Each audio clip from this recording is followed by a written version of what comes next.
Hello, everybody, and welcome in to the semifinals of the Oceanic Resurrection Tournament. I'm your host, Halloway33, and I have the absolute privilege of introducing my co-caster for the evening and one of the best top laners to exist, Vestion. Vestion, how are you? Yeah, very good. Thank you for the kind words. It's very exciting to be here. Obviously, first that I'm getting involved with TOR, and what a time to be getting involved, obviously. What a banger matchup we've got. Two of the best bot laners in Oceania to ever do it, going head-to-head, and I think there's no better time to have joined. Absolutely, yeah, to get in. I mean, you're getting in a little bit late, but it's the best time, of course. But first, it's the time to talk about our amazing sponsors, Logitech G. Logitech G supplying each of the main roster members of the winning team a red Pro X Superlight 2 SE. The Pro X Superlight SE is an iconic 60G pro gaming mouse designed with the world's top players and engineered to win. As well as the prize for the winning team members, Logitech G is also giving away a white Pro X TKL Rapid keyboard to the person with the highest pick'em score. Thank you, Logitech G. Now, we're going to take a look at the current prize pool distribution, which is sitting at a very healthy $2,420. And any donations will continue to be added onto this amount until the grand finale. But considering this is a huge night, let's take a look at these two teams right now. Vestion, what do you think? Well, I think you look at the two teams and ultimately both of them are going to function similarly, right? Where they're carry players, those heavy hitters are both sitting down there in that AD carry position between Praedyth and between Violet. And what we have seen from both teams so far has been to complement that, right? A lot of pathing to the bot lane, playing around the timers of when Violet and Bulldog can look for some proactive plays in their lane, or maybe it's off the supports roaming elsewhere. But that has been generally the game plan of both teams. And I imagine now we're going to see sort of the epitome of who is better at playing around those win conditions, because realistically, both of these AD carries are, in my mind, the two of the best, if not the two best AD carries we've had in OS in a very, very long time. So it's going to be very exciting to see how they match up against each other. Absolutely, and this is a best of 5, and just to ensure everyone understands, whoever wins this best of 5 will go on to the grand finals, and whichever team loses this match will then face off against Team Capybara, Team Halo, tomorrow to secure the other final spot. I want to ask though, in terms of predictions, Vestion, it's a bold statement, but which team do you think's got it in for the winning tonight? Personally? Yeah, look, honestly, I think based on what we've seen throughout TOR so far, I'd have to give the edge to fatpizza. And my reasoning being is I don't think either Praedyth or Violet are going to necessarily get one up over each other. They've both got phenomenal support players. I think the lanes are going to progress pretty naturally as to how you'd expect them in top tier games of League of Legends. But where I do see a difference is generally how the rest of the team are able to play around it, right? They've found their form, like Irresponsible quite often going to be on tanks, whereas Strawberries, he has a mix of champs, right? If his rally is open, you can almost guarantee he's going to try and look towards that. And it can make for some weirder team compositions that are harder to play out, whereas I think if you go just the tried and tested, all right, front to back, we're really going to try and give room for Praedyth to play around, it will do really well for you. And I think the same can be said for Violet's team, but it'll be interesting to see ultimately where these two teams head, especially in the draft. Yeah, well, let's get into the draft right away. I mean, that's a real striking angle to say there. So you really think it's up to the rest of these teams, the other members in these teams, to come up and bring up steer up the defenses, and that will be the real decider here. Yeah, absolutely. I think ultimately, right, I mean, again, there's just two phenomenal AD carries, two phenomenal supports. You're not really expecting them to necessarily get a leg up over each other, especially when both junglers are going to tend towards the path to that lane. So where the impact can come through is the rest of the map. Like, can Irresponsible or Strawberries get ahead of in that top lane, right? And then that can be a real difference maker. Same for mid, same for jungle. So I think that is going to be a very important factor in this game. And from what we've seen, I think the cohesion coming through from fatpizza has in general impressed me just a little bit more. Yeah, and I mean, you mentioned that ban, that Irelia ban for Strawberries. It's already come through. That's the first ban, and I think fatpizza is really aware of the fact of, what you're saying there. Other members are so important, and yeah, we can ban out maybe some ADCs, but let's actually focus on the weak links or not as powerful links of this team. Yeah. We get the Syndra ban as well for Complex there. Yeah, for sure. I mean, we're at the stage of the tournament where there aren't really any weak links, right? Like, everyone has... of course. Everyone's top of the top. Yeah, absolutely. And so I think, like, you look at this, the Ambessa, very good ban up against fatpizza. Both Irresponsible and Danny in the jungle have been playing it quite a lot. I think now on ban 3 for fatpizza, you can probably look towards the Lee Sin, being that Derma is, he's not... I mean, he is kind of a one-trick in terms of a solo queue. He has obviously shown more in these games, but nothing really impresses as much as his Lee Sin, which is just one of the best on the server. Yeah, I played with his Lee Sin just recently. Actually, I might have run him down a little bit, but some of those insects, he can find such insane angles, and if I was on Team Rush Hour, I definitely wouldn't want to be giving access to that. What do you think about this Hui ban? A little bit scented, isn't it? Pointed, isn't it? Very much so, and I'm not entirely sure of the reasoning, right? Like, Hui isn't a champion particularly strong at the moment. He's not weak by any stretch of the imagination, but very vulnerable in the mid lane, obviously, being that he doesn't have that mobility. It also has a lot of pretty poor matchups into the control mages, so when you've gone for the Orianna as well, it makes you wonder a little bit more about this Hui ban, but maybe just getting Complex off something he's more comfortable on can do well, especially hearing them. Yeah, and we've seen this Orianna just throughout the tournament, one of the most popular picks, and it has performed almost every time. And speaking of popular champions, the Sion lock-in. Yeah, I think it just... honestly, the strongest tank champion there is in the top lane right now, right? Absolutely. Has a really strong laning phase, has really good team fighting, becomes completely unkillable, and there's the Lee Sin. It doesn't get banned, so immediately it's just going to get scooped up. It's interesting, they have traded this Hui ban and potentially this Syndra ban as well for that Lee Sin ban, and that's a risky play to allow Derma on one of his most comfortable champions.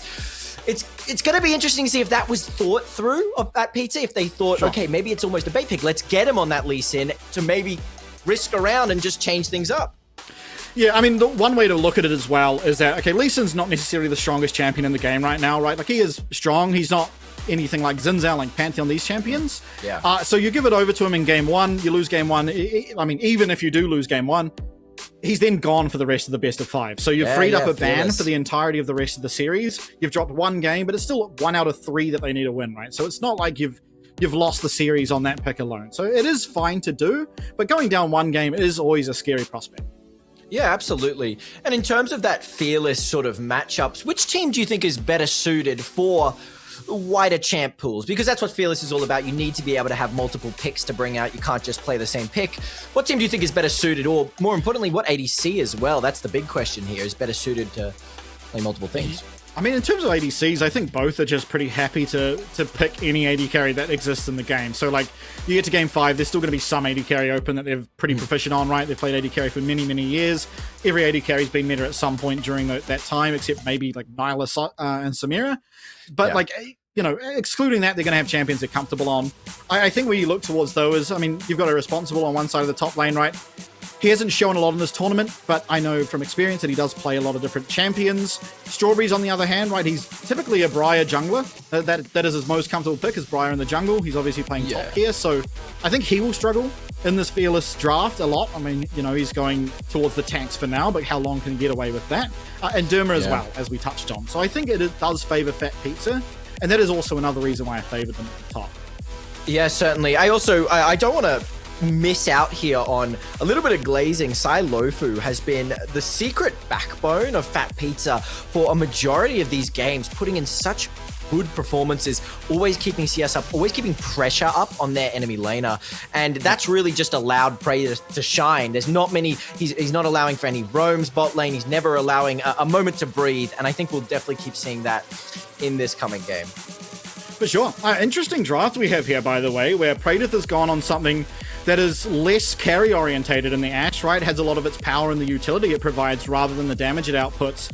While you look at the other side of the Rift and it's going to be a Yunara Lulu. So one team, Praedyth here, very happy to sit back, let his team do some carrying. You've got the Aatrox, you've got the Orianna. While Violet is very much taking matters into his own hands here, has that front line, has a very, very good late game scaling mage in the Victor in the mid lane. And so a lot of the onus here is on Violet to be able to carry this in terms of that damage through team fights. And I mean, he's set himself up well here. I think the Yunara does perfectly well into the comp shown from fatpizza.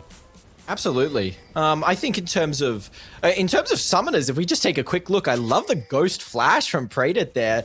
You know, we're talking about what utility you're offered, but adding the Ghost to your kit just allows you to take over these team fights a little bit more. And compared to the Cleanse, which is, of course, needed into that Enchanted Arrow, I'm liking Praedyth and Shinky's bot lane just a touch more, at least, very much in this early game. Yeah, I mean, I think the early lane phase will always favor the Yunara Lulu. They have a similar range between the AD carries, but more importantly, it's a Lulu versus Alistar, right? This cow is just an absolute pinata at level 1, can offer very little more than just a headbutt, so lane priority will go towards them, so that'll make the pathing bot for the Lee Sin a lot easier, which means, you know, the crab as well. So we'll see, obviously, Danny in the jungle on the side of fatpizza, if sort of he's aware of what a lot of junglers do when they don't have the bot lane priority is, okay, you just give up that bottom crab and you take the recall after Krug's hit top and get that one for yourself. Yeah, something I want to point out as well, in terms of lanes that we'll be seeing the most action, of course, this bot lane, as both junglers want to path to it. But in terms of top lane, Aatrox Scion can be somewhat volatile, and we could see some solos and some action up there, certainly. Yeah. I mean, it's a very Aatrox favored matchup, but if you do fall behind at any stage, it does swing towards the Scion, where he just becomes an unkillable brute. But in general, I mean, if you know, you'd expect no kills to come through early, it will just start to favor the Aatrox more and more. But that doesn't really matter for Scion, because he's always going to be able to have that team fight impact, and it's about the rest of the team. Can they deal with the Aatrox in those fights? Absolutely. In terms of mid lane as well, I think that lane is quite tough for the Orianna, because you'll just be trading the Hextech Ray every single time you step up. But once again, I do think we could be seeing some jungle interference from King here and Derma if they so choose. But most likely they're starting top. They're just going to be pathing straight to that bot lane. Yeah, absolutely. And at the moment, it seems like they're on similar timings to be able to get down there. Lee Sin here, Derma starting with both the minor camps, which means the second rotation will be a little quicker for him, so the levels will come through slightly quicker as you head towards the next rotation of jungle camps, but nothing too important, really. Although, at the moment, with Danny being fast on the clear, he actually does have a likelihood of being able to contest this crab. I want to mention for a bit, both top laners have gone the grasp route, which is slightly odd, at least for the Aatrox, which I feel is more comfortable with the Conqueror in terms of wanting to be frontlining for this team, because, of course, you do have such a beefy frontline, the Alistar, the Xin Zhao, and the Aatrox. Could Aatrox be looking for something a little bit more lane-focused, then, if he's opted for the grasp? Yeah, I mean, I think the only reason you take the grasp is if you're worried about your lane. And it might just be the fact that, okay, Strawberry's a very good player. He doesn't want to accidentally give over kills, so you take the grasp and it makes it almost impossible. I'm not sure. The Conqueror is definitely just better in this. Yeah, that's what I was thinking. I just think it's always better, especially for these like team fights late game. Aatrox isn't going to be split pushing or anything, and you need that conk stacked up to keep that sustain and healing. Yeah, it's definitely should be Conqueror generally in this matchup, but again, having the grass makes the lane less volatile, so maybe you're not going to get as far ahead as you possibly could, but you're also not likely to ever fall behind, which, with how the team plays, is, I guess, a fair way to try and navigate this laning phase against who is a very good player in Strawberries. Absolutely. I think the most impactful is, at least in this late game, in terms of team fighting, are you looking at fatpizza as more of an explosive comp or more of a sort of long-form comp? Because the front-to-back that Rush Hour have available to them, what's the outplay potential of fatpizza into such a sort of static comp? You know, you have to get through that Scion, that Lee Sin, and then you've got the Victor in the mid line, and then this huge Yunara just putting out so much. What's the angles here for fatpizza? Yeah, I mean, I think strictly front-to-back is favoring Rush Hour. I think their front-to-back comp, where they do have this Scion that's just going to be so beefy and hard to take down with the champions we see, if it is a front-to-back, it should just favor them, right? The Victor, the Yunara, Lulu all play into this. Whereas on the side of fatpizza, you have the option of looking for flanks. You have the Ash arrow that can come through. If it hits on someone, you can look for picks that way as well. But I think in general, the best way to play it would be having Aatrox try and come from somewhere behind, somewhere from the side off of vision, and trying to find a way onto this Lulu Yunara, disrupting the team fight that way. Because I think strictly, if you're trying to DPS challenge front to back, it will always favor the team comp of Rush Hour, given an even game state. Yeah, absolutely. As you mentioned, that cow being the pincushion that he is. Half health under tower, Praedyth and Shiki find themselves. Yeah, very hard early lane phase, but navigating it fine. CS staying relatively even. Going down a couple when you have this Alistar isn't going to be the end of the world, but it is a great start for Violet and Lulu, of course. Once again, to reiterate, when you've got a team like this, a lane like this, Violet will become the carry, and yeah, Billy Dragon 5.5 minutes in means they're going to be able to get this, and certainly, after they get it, have the full potential of going for those grubs uncontested as well. Well, untradeable, should I say. Yeah, you do have the... Ooh. Oh, he's aware of it now. Yeah, but too little too late, unfortunately. So Pinkwood. You do have the potential here in terms of ultimates available. That Aatrox Ascension ult is so game-changing and provides so many buffs that it will make Grub's fight possible to contest for fatpizza, without a doubt in my mind. Yeah, absolutely. And in general as well, Orianna is a stronger champion at these skirmishes than the Victor tends to be. So there is a good avenue for that. Obviously, Lee Sin and Xin Zhao both perfectly capable of skirmishing at any stage of the game, realistically. Very true. And both summers up, it's been a... No one is really, considering the high stakes of this game, no one is willing to take anything too crazy. All sums up, no one's making any wild plays, I say. Yeah, Danny looking in the mid lane is going to force out the flash from Complex, so he navigates that, but it's very vulnerable, this Victor in the mid lane against the Xin Zhao now, going ahead in this game. Still up on that top side, gives himself the honey fruit, and it means that there is no contest on the Scuttle Crab. We'll just be going over to Derma, and actually has himself level 6 advantage for the time being as well. The storm and getting prior on both these scuttles and getting that dragon as well will certainly set him very far ahead. Both ADs lane swapping, so does signify that there is going to be a contest for these grubs between both teams. I think the fact they both find that lane swap at the same time shows just how good these teams are, right? This is a very natural time to have lane swapped. Unfortunately for Praedyth, he's up here alone against the level 6 of Violet, meaning he's now going to be zoned off for as long as Violet wants him to be until he can get some support. See Shinky slowly making his way up there. Those Swifties putting in the work for this cow. He'll get there eventually. Although, it's like a bad trade for his troubles. Yeah, Praedyth losing a lot of HP. Shinky coming on in, but yeah, this is not a fightable fight. Praedyth loses so much HP. The grub spawning in just 5 seconds means, yes, they lost the ult on this Yunara, but the health is just not there for this Ashe. Level 6 still not coming through. The flash.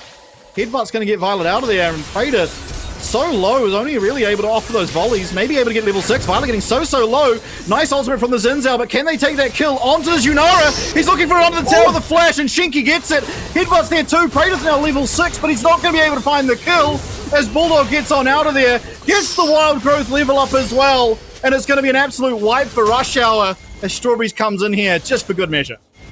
Oh my god, I mean, you just had a really very forceful engage from King here. They really wanted to get in. They wanted to get this kill onto Violet. Violet almost escapes, but look at that flash. Shinky backing his team up, but then the collapse, you get 5 members of Team Rush Hour here on time, and Strawberries is just here as well, just to say hi. Really good coordination, at least. Absolutely, they're going to get the grubs as well as their prize. Praedyth has gone back up to the top lane. You see Violet now in the mid lane. 3 grubs, 1 dragon, also already having the feats of warfare. I mean, the feats of strength essentially all done and dusted at this point of the game, although Headbutt Pulverize coming in that mid. Let's see. Very low now. Violet's just going to go down. They do give it over to Seilofu. Certainly at least a recapture of that disastrous start. But those feats of warfare are going to come in so handy, being able to dodge some of these key abilities. I mean, we do not want to get hit by that enchanted arrow, and this Orianna Shockwave is going to be in the minds of Rush Hour and pretty much every team fight. Yeah, an impactful ability in this tournament, that Ashe ult. We saw, we've seen some real snipers. My favorite, Clown. I mean, Clown was hitting every single ult. It was absolutely absurd. Now, very accurate. A lot of good AD carries in the tournament. Opens up that possibility, of course. But already, I mean, a good lead establishing itself up here in the top lane for the Aatrox, but we'll see how much he can actually do with that. Again, without the Conqueror, it is substantially weaker than he otherwise could have been. Yeah, you have a very sort of an AD heavy team comp in terms of fatpizza, and I've just noticed that Orianna is going for that rower build. We've seen the Blackfire Horizon focused build do really well, that more damage focused instead of tankiness, and I'm a little bit confused over the point of going for a more damage focused build when you already have such a front line with this Aatrox, with this Alistar, and with this Xin Zhao. But I guess extra survivability is certainly what Seilofu is looking for. Yeah, it definitely can be. Shinky's going to have to pop that ultimate, should be able to just walk out of there. But, I mean, to your point, I do think this game doesn't really need the Rod of Ages, right? Typically, it's quite good against high burst comps, but very clearly here, Rush Hour are playing a front-to-back high DPS comp, so you don't actually get the same amount of value out of this Rod of Ages as you typically otherwise would. That paired with the fact you have quite a lot of good ball delivery systems, so the higher burst can be quite nice. Yeah, absolutely. Dragon. It's going to be contested. Teleport now coming through. Both top laners looking to arrive at this fight. Both coming from behind the opposite teams. Nice ultimate here coming through. Looks like Shinky's going to go down. No ultimate on that cow. Ashe ult goes woefully wide. And Violet getting very low. Irresponsible is going to be able to find his way on it. That's a reset, but stroking it. He is stuck in the midst of this fight. Derma getting low, able to get out, but the Wild Growth will top himself up in HP. Mid lane is late to the fight. Irresponsible trying to find the damage, but ultimate runs out, and it's again going to be Rush Hour claiming the team fight win. My god, I mean, we saw that Aatrox and the power of that ultimate, I mean, survive for so long there, but you get a little bit of disrespect when you don't ban Derma's Lee Sin. Oh, he goes in, but unable to find the kill, and that's just turned around to where the Dragon actually can be picked up by fatpizza here. I mean, I was literally, just as I was saying it, we saw such a beautiful kick, that dragon kick from that Lee Sin hitting straight onto Praedyth and allowing them to take him down. But a little bit of greed there from Derma. Great flash from Seilofu. Almost looked greedy to begin with, but finds the perfect timing. Now looking for the Scion. A lot of slows on this Ashe. There's no flash, no ultimate, so Strawberries will just be going down. It's a matter of how long will it take, although Violet coming down, a big chunk of damage onto Praedyth. Does mean he actually is able to waddle himself out. Pops the Ghost as well. A bit of a costly trade for nothing. It does get out. Dragon still not taken out. Both junglers going to their top sides and will be headed down. No recall coming through just yet from Danny, so look to see if he can get back, get himself what is, in my opinion, one of the most broken items in the game in that Sundered Sky. Yeah, it's very, very strong, especially once that Lee Sin is Oh, online. Landing Duke and that. X. What? Oh, okay. I was stun locked as that Orianna was for a second there, but okay, the ult did connect. He goes over the wall and, of course, did not have the Sonic Wave to then try and follow up on that ultimate. So Seilofu does get himself out. Same time, there was seemingly an ult. Oh, actually, wait, look, there was a solo kill on Praedyth there, or a kill on Praedyth there. I must have missed. Under tower. Yeah. You see, Mikhail's even purchased here by Bulldog. So even when that cleanses down, we'll have another way to get himself out of that Ashe ult. Complex maybe falling in this mid lane will be picked up by Seilofu. Derma here. Q does go wide. Shinky taking a lot of damage, but has himself that Alistair ult and will be able to walk out of there. So at least a trade of the kill, but it is going to be the feats of strength going the side of Rush Hour. Yeah, it does seem to be constantly what they're doing here. They're desperately trying to trade back a kill for these objectives, but at 2 Drakes already, you're already looking at little 1k gold lead over on the side of Rush Hour. Absolutely. One item's coming through across the rift. Still getting quite strong here on this Aatrox. Can be a big difference maker, and I think ultimately with the pick, with the matchup, kind of have to be, yeah. Praedyth just getting taken out again. 0 and 4 now on the Ashe. Bulldog going to be found here by the Xin Zhao. They find their way onto Violet as well. As irresponsible going down the top lane. Derma should be able to take this kill ward. Jump in will secure it. And Violet even living with that wild growth. Something I'm finding a little bit tricky with this Aatrox is when you've already got no Conqueror and you're focusing more on the grass, to opt for Spirit Shogun first instead of Sundered Sky, personally, I think that's a really big mistake. The potential combo power of the Aatrox ultimate, that extra healing, and the Sundered Sky healing can completely just make you this drain juggernaut that never dies, but he's opted for the Spirit of Shogun first. Yeah. I'm just a little bit wit's end over how the decision making in terms of builds and runes here. Yeah, I am inclined to agree. I think when you have the Spirit Shogun, it offers you more damage than if you have the Sundered Sky, but less survivability. But if you've gone already for the grasp, right, you're kind of focusing on survivability, because if damage was your prerogative, you'd go for the Conqueror. So, yeah, I definitely agree with that sentiment. It is... I mean, ultimately, he's doing fine in his lane, right? But it's sort of the impact he can have in these team fights. I mean, the last one we saw in that bot lane was awfully close, and maybe the damage you get from the Conqueror stacks could have been the difference maker. But still, I mean, Aatrox, if this game is able to continue to progress forward, will get to a point where he is just as strong as he typically would be, maybe only slightly less. So we'll see if they're able to keep this game going for themselves to get to that point. But with how Doom is looking on this Lee Sin, it is seemingly unlikely. Yeah, I mean, this snowball is just going to keep getting bigger and bigger for the side of Rush Hour. These invades can just be constant here. Yeah, good ult. Gets himself the movement speed as well from hitting that plant, but the 99% slow is going to be enough to lock him down. You gave Derma his Lee Sin, and this is the cost you pay, really. I mean, he's got a very strong stranglehold over this map. Yeah, and I think also... Solo queue, I do think that going this Titanic Hydra is a lot of damage, it's a lot of fun, you get that quick knockout, but the Sundered Sky just offers you so much. I think it's a real big miss to not go it. Even when you're behind, it offers a little bit more. Violet's going to get that Mikhail's Crucible, gets himself out of danger. Oh my... That's an insane amount of damage. Yeah, that's a 3-3 Yunara. Violet's 3-3 Yunara, and that is a threat I would never want to face. But yeah, I agree with these builds. In terms of Titanic Hydra, we actually saw that. Nice collect there on that ultimate from Seilofu. Ultimate out of Strawberries isn't going to be enough to lock down Danny. And though the ult comes through, now Irresponsible looking for Bulldog. The flash is going to be there, gets himself out of that infernal chain. Able to get off to safety. That Titanic Hydra though, we saw it actually in a game just the other day where the Xin Zhao opted for the Titanic Hydra. Anything gonna happen here? I think he's fine. Even stopping off for some CS on the way out. Yeah. With Derma arriving as well. There's no harm to be done to this Scion. We saw this the other day where the Xin Zhao opted to go Titanic Hydra first compared to their enemy laner, the other jungler who decided to go the Sundered Sky first, and just Sundered Sky saw such a better performance. The Titanic Hydra is just never really showing or coming online, and yes, it increases the ability to get that 3-hit knockup, but you never really get the angle, and you're sacrificing so much extended tankiness in terms of healing. It's a really big trade.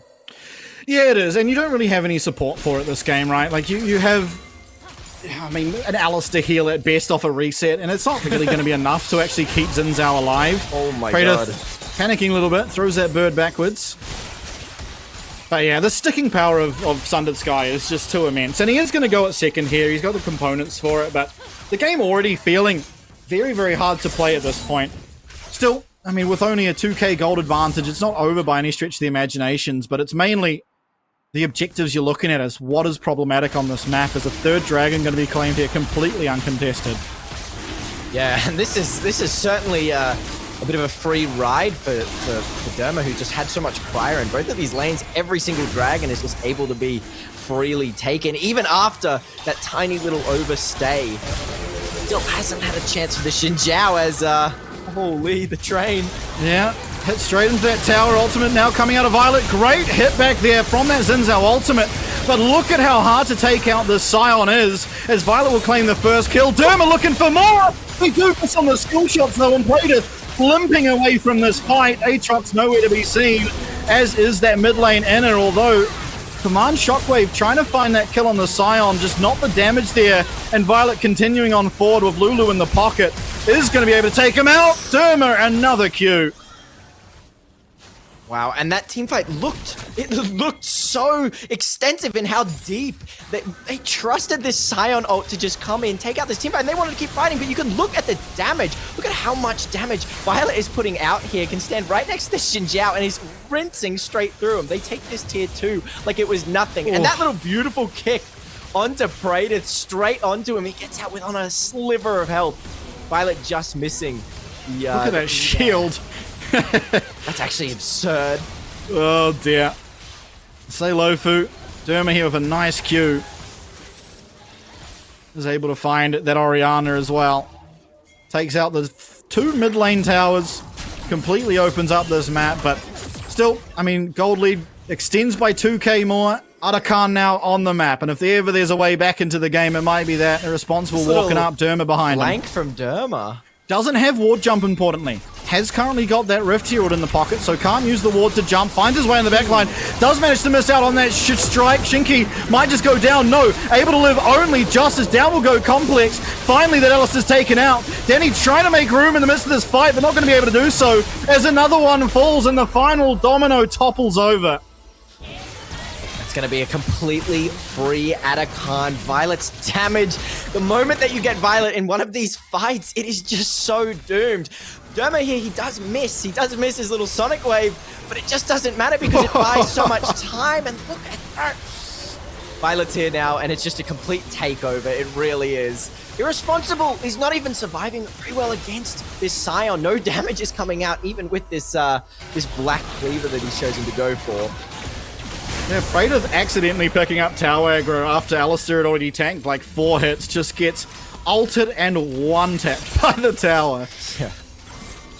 Unreal.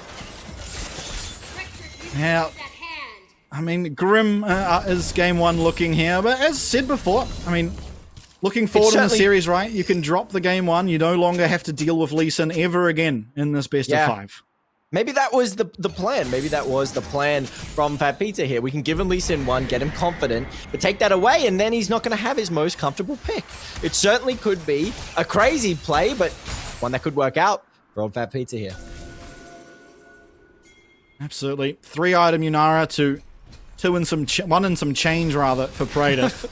Not even comparable, sad really. Scout slingshot. Such a sad scout slingshot, truly.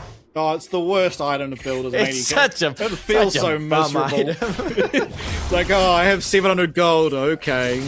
Scout It's only slingshot like, it is. isn't it like 40 damage every... No, it's like 60 damage every 40 seconds or something crazy, reduced by every auto. It's just terrible, really. Yeah. That is one of the worst components to have to buy. 1v1 between the two top laners, but Strawberry's now up 2 levels.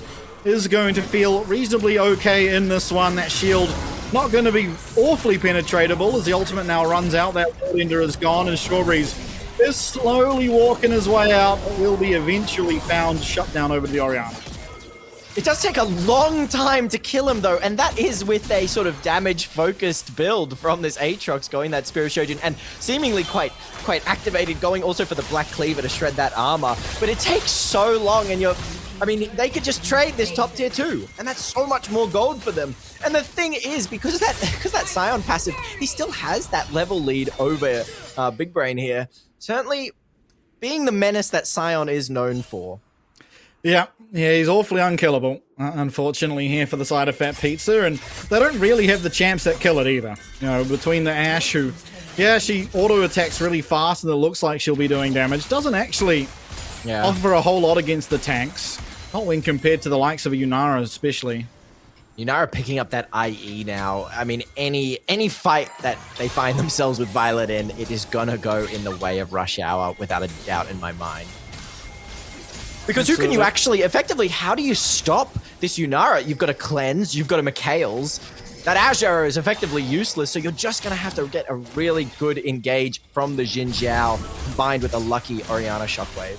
Yeah, Shinky's on a flank, though, and it might be able to be marked for. Nice ult lands here. Straight onto that Lee Sin. Derma getting very low. Shinky trying to find his way into the fight. Does find a 2-man knock-up on the backline. Violet, importantly, hit by it. But look at Strawberries. An absolute unkillable mega tank as Violet rips through one. Will rip through a second. Gotta get himself the third as Complex will pick it up. And Seilofu will go down at final. And it is going to be game 1 picked up by the side of Rush Hour. I mean, we talked about the other members of both teams having to really come into their own there. And in terms of Rush Hour, good lord, they did that perfectly. Strawberries was tanking 3 members of their team for the majority of that team fight, and it only set him to half. He still had so much health to spare. And then once again, Violet came online, shredded everyone. I mean, really good performance as they take out game 1 for Rush Hour here. Absolutely. The Nexus will fall, and that is a 1-0 lead to Rush Hour.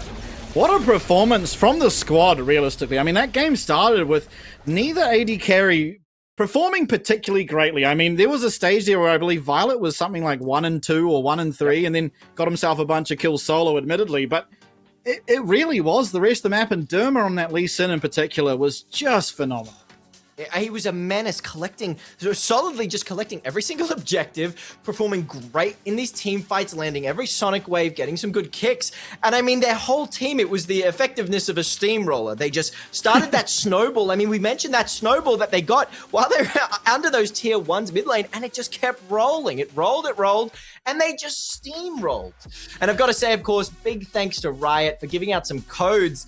As I want to ask you, we will be giving these codes to the MVP, but I want to ask you, Vestion, who do you think was the MVP for that game? I mean, I think it has to be given to Derma with just how much control he had over the jungle and over the mid game. You know, collecting absolutely everything and finding some phenomenal engages as well. I think he was really who shined throughout the entirety of the game. Everyone had their moments, but I think just consistently Derma was just phenomenal on that Lee Sin. Yeah, absolutely. I mean, I personally would also give it to Derma there. It raises the question, and I really want to get to the bottom of it, of allowing Derma his Lee Sin. I mean, what is your thought process on that? We just saw such a strong performance. So what was fatpizza thinking, and what are they thinking now, more importantly? Right. I think, again, it comes back to, okay, that is his best champ. I think everyone is aware of that has ever gone against or played with Derma. Lee Sin is undeniably phenomenal, right? It's always going to look really good, and it looked really good here. But it's a best of 5 now instead of those best of 3s or even best of 1s, so you can afford to give over it, drop one game, you still have to lose 2 more to have been actually knocked down into that lower bracket. And now that he doesn't have that Lee Sin, your pick bans become easier because you don't have to worry about it ever again. So all of a sudden you can actually think, okay, what champion's good against our team here? Or what champion do we not want to verse? And we can ban that. You don't have to worry about, okay, Derma's really good at Lee Sin, should we ban it? Yeah, absolutely. I think I like that. I like that sort of thinking, and I agree that Fat Pizza definitely isn't just sitting on their haunches and being like, okay, we'll just give them Lee Sin and hope for the best. I do really think that this is a long-term play, and we're going to see that come through in these future games, in these next games. And that's the thing, just because they've taken out the first game and just because it was such a strong showing, it does not matter. We've still got so many more games to get through and to prove themselves as little turnarounds. What did you think in terms of, though, we're talking about bans here, but let's talk about comps here. The first comp from Rush Hour and Fat Pizza, I want to specifically focus on Fat Pizza here. What did you think about that comp that they locked in? I actually think they had the better comp, to be honest. If you look at it, it's a lot harder to play because you can't really fight those front to backs unless you've found yourself a lead, and then of course you can because you'll be able to do the damage through the Scion. But I think their comp is actually just a little bit stronger because in theory your Orianna's able to contribute more to the skirmishes. Xin Zhao versus Lee Sin is pretty evenly matched, where the Xin Zhao's very strong at skirmishing, so is the Lee Sin. So I think you should be able to play, right? The Alistar as well tends to do better than the Lulu, but it all comes down to how you end up playing the game. I think, you've got to build the correct items to be able to play for that. You've got to be in the right place. You've got to have your lanes in the right place to be able to look for that. And they weren't able to actually capitalize on the strengths of their comp, which let the far easier and more straightforward comp that we did see out of Rush Hour really thrive. Yeah, absolutely. And it certainly did thrive, and we'll see if it thrives in these future games. But for now, we're going to take a small break, but stay tuned because these next coming games are going to be great.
And we are back. And after a game like that, I mean, such a quick, efficient game.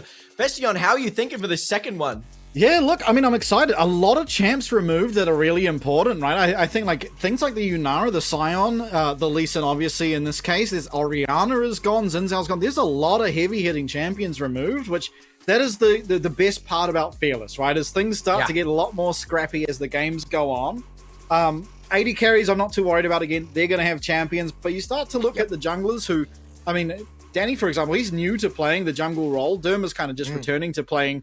Obviously plays a lot of Lee Sin. We've seen Jarvan Malphite out of him, but where do we start to look from here? And Bessa seemingly will be taken away as well. So there's a lot to look at in these drafts. What are the players comfortable on, and does it match up well against the enemy? Yeah, and we're about to see as we get into the second draft for Game 2. Do you think we will be seeing that Irelia ban once again? We do not want to give access to that Irelia. Yeah, you don't want to do the Lee Sin trial a second time in a row, essentially. Absolutely. Yeah, once you're down 2 games, it becomes pretty difficult. Our plan might not be perfect. And we can see the Fearless bans there. Yeah, taking away some of the... I think that Sion ban getting taken away is really, really good because we can maybe see some bit of difference. We're definitely going to see an Ornn lock in at some point during these games, but I'm hoping to see a little bit more aggression. I like the Aatrox pick, and I'm sad that I couldn't see it really take flight. Yeah. Well, there was a lot of close moments. I think really the undoing was that one bot fight around where you Arakan eventually spawned. But yeah, not quite enough in the tank to get that one across the line, and didn't really have its moment otherwise. The Vi as well as an Ambessa going to be removed once again. Valia, yeah, so we're focusing on these junglers. I mean, what do you think in terms of where do you focus now? We gave Derma that Lee Sin. He's off his main picks. Do you focus on the jungler now in terms of bans for fatpizza? I definitely think it's a way you can do it, right? Is take away some of the easier to play, high impact jungles. Because the one thing about sort of what the jungle meta has been recently is a lot of the best junglers in the game are also pretty easy to play. You know, like the things like the Wukong that they did ban is not the most difficult champion in the game to actually pick up and play. There's the Jarvan as well, which we've already seen out of Derma. Yeah. Now, I think Jarvan's very strong. But I don't think he's the kind of jungler you just want to lock in blind, because we saw it at Worlds the whole time, right? At the very beginning of Worlds, it was a blue side first pick. Enemy team would pick mobile carries, and all of a sudden it just looked really poor. But then later on, you know, junglers started picking it against things that made sense, and it looked really strong. Maokai taken away. Theoretically could be a support, but most likely, again, a takeaway from that jungle. a very strong champion again that can do a lot with quite a little. So I like the ban. Yeah. I also like the ban, and speaking of the J4, there we have it locked in for Derma here. We saw a really good showing of Derma's, of J4 on Why Not. Why Not played that J4 to perfection. Unfortunately, not winning out that game. But it has so much, yes, it does get to late game and falls off a little bit, but it still has so much utility. And that Cataclysm could just change a team fight, locking a couple key members into the cage. Yeah, even random things on this Jarvan, like his flag giving attack speed, actually goes wholly unnoticed a lot of the time, but actually plays a big part when it comes to those team fights, especially when your AD carries are going to be able to put out as much DPS as we know these two can. Cassante here for responsible. Cassante for again, you! For me, yeah, it is one of my favorite champs, and it is also, as it would happen, I think Irresponsible's best tank champ, so getting on something comfortable that, again, allows you to play these front-to-backs a little more conveniently is very good. We've got the Talia in the mid lane. Now, Talia into Jarvan is a weird one, right? Because there is some counterplay where you can disrupt his flag and drag, so he can't immediately ult you. But if he does find a way to ult you, you are stuck in that cage with him. So it is an odd one. The Syndra being locked in here, theoretically good against the Talia, very vulnerable to ganks. And there was that Ornn we talked about as well in the top lane. I really quite like Complex's Syndra, and especially lock it into here. We can get a couple, you can bully the Talia. If you land those Scatter the Weaks, you can really push her in and get her under that tower and at least stop that CSing, because in the mid game, Talia can become such a monster. You get such a snowballing effect. So we get a Sylas as well. Sylas jungle, that must be. Yeah, Sylas coming into the jungle, so double AP, and neither one particularly liking to go the Bloodletter's Curse. So there will be a very strong Ornn against these AP champions. We'll see how they navigate that. Might be some early crit balloons on the horizon here. I would hope for, say, Lofu. Getting some report in, then it could be, in fact, instead a Sylas mid lane, and it could be a Talia jungle. We'll have to see which one's being flexed where, but that's the power with these flex picks. They might keep Rush Hour a little bit out of the loop on knowing where they're going exactly. As we get the support bans lock in, we have to focus on these ADCs now. Bard and Nautilus. Yeah, so Bard taken away from Bulldog. He's already played that before. He looked very good on it. As well as it is good against the Talia, right? Anything, the likes of the Bard, the Leona, where you can engage from far away very safely, does do well against these immobile control mages. As the Rel gets taken away, I think, honestly, if I was Shinky here, looking at the Leona into the Syndra feels like a really good pick to me. Yeah. Just access to that solar flare. You can force out the flash. If she does flash, your next ult will almost certainly hit. We'll see if he does go for it. Rakan up, and we have picked this Xayah, so it could be the Rakan for Bulldog, but again, it can be answered perfectly fine with a Leona. Yeah, I think Leona's the hot pick here. Both teams are going to want to scoop that up. We have seen a lot of Xayah Rakan throughout this tournament, and it's performed very, very well. Yeah. By all accounts. We're going to get Violet's Kai'Sa. Yeah. It's not the greatest champ in the game with the Xayah, but there is a Braum angle, and now there kind of isn't. With a Nico. But the Nico makes Braum much harder to pick here for Shinky, but the Braum would have been really good before that pick came through, being you are against the Ornn and the Syndra. But here, it's a lot harder to pick. So they go for a stronger lane. They go for this Karma. Very evenly matched. Honestly, this bot lane can be very explosive. Let's talk comps real quick, Vestion. Who are you liking a little bit more? Ooh, it's tricky, isn't it? They're both pretty evenly matched, I'd say, actually. Yeah. Pretty.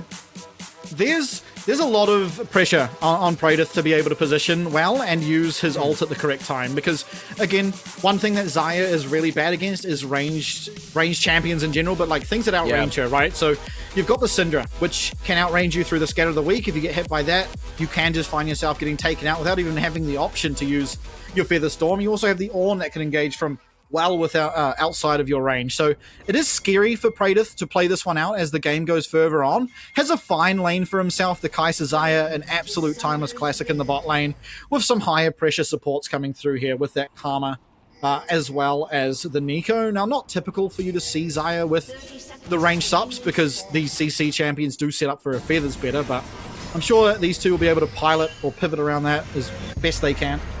Are you a fan of the Nico pick? Or Bulldog on that Nico pick? I think Nico is honestly one of the best champions in the game if you can play it. I think... Really? Yeah, I think this champ is ridiculous. So I am a big fan of it, as long as you're able to play it, and I'm sure Bulldog is perfectly capable of playing the Nico. I will say as well, something to look at. Fat Pizza's comp is a little bit AP heavy. If Praedyth gets behind, if there's a bit of a focus from Derma onto this bot lane, then they are looking at a little bit of gap as they are going to only really get their main damage source from this Talia and this Silas. And as well, you got the Karma as well, but that's not really. She's going to be using those Mantra E, the shielding, a little bit more. Yeah, I mean, at least this time round they are kind of just. They're not even really too front to back. Honestly, it's really hard to describe or work out the identity of Fat Pizza's comp, where you kind of want a front to back, being that you have this tank in the top lane, but then, and the Xayah as well, but then when you have the Silas and the Talia, it becomes a little bit weirder. So I guess you're just playing around that wall as best you can, but then even then you have Ornn that can actually break this wall. Yes, of course, with the charge. It's a bit of a... Yeah, it does seem a little bit solo QE type of comp. I'm also having trouble finding how they exactly want to be playing these team fights. But if anyone can, it certainly can be Praedyth. Man, look how back and forth this bot lane is. I mean, the nature of having double ranged and high damaged ranged supports this is kind of what you get. Just so much damage coming through early on. And honestly, this is something that Kai'Sa thrives in a lot more than the Xayah will. Kai'Sa is a little bit stronger as a standalone champion, just being that, you know, you have the ability to play aggressive, you have the ability to play back. Certainly. I want to talk a little bit. You know, we've got two champions that you play in the top lane, Vestion.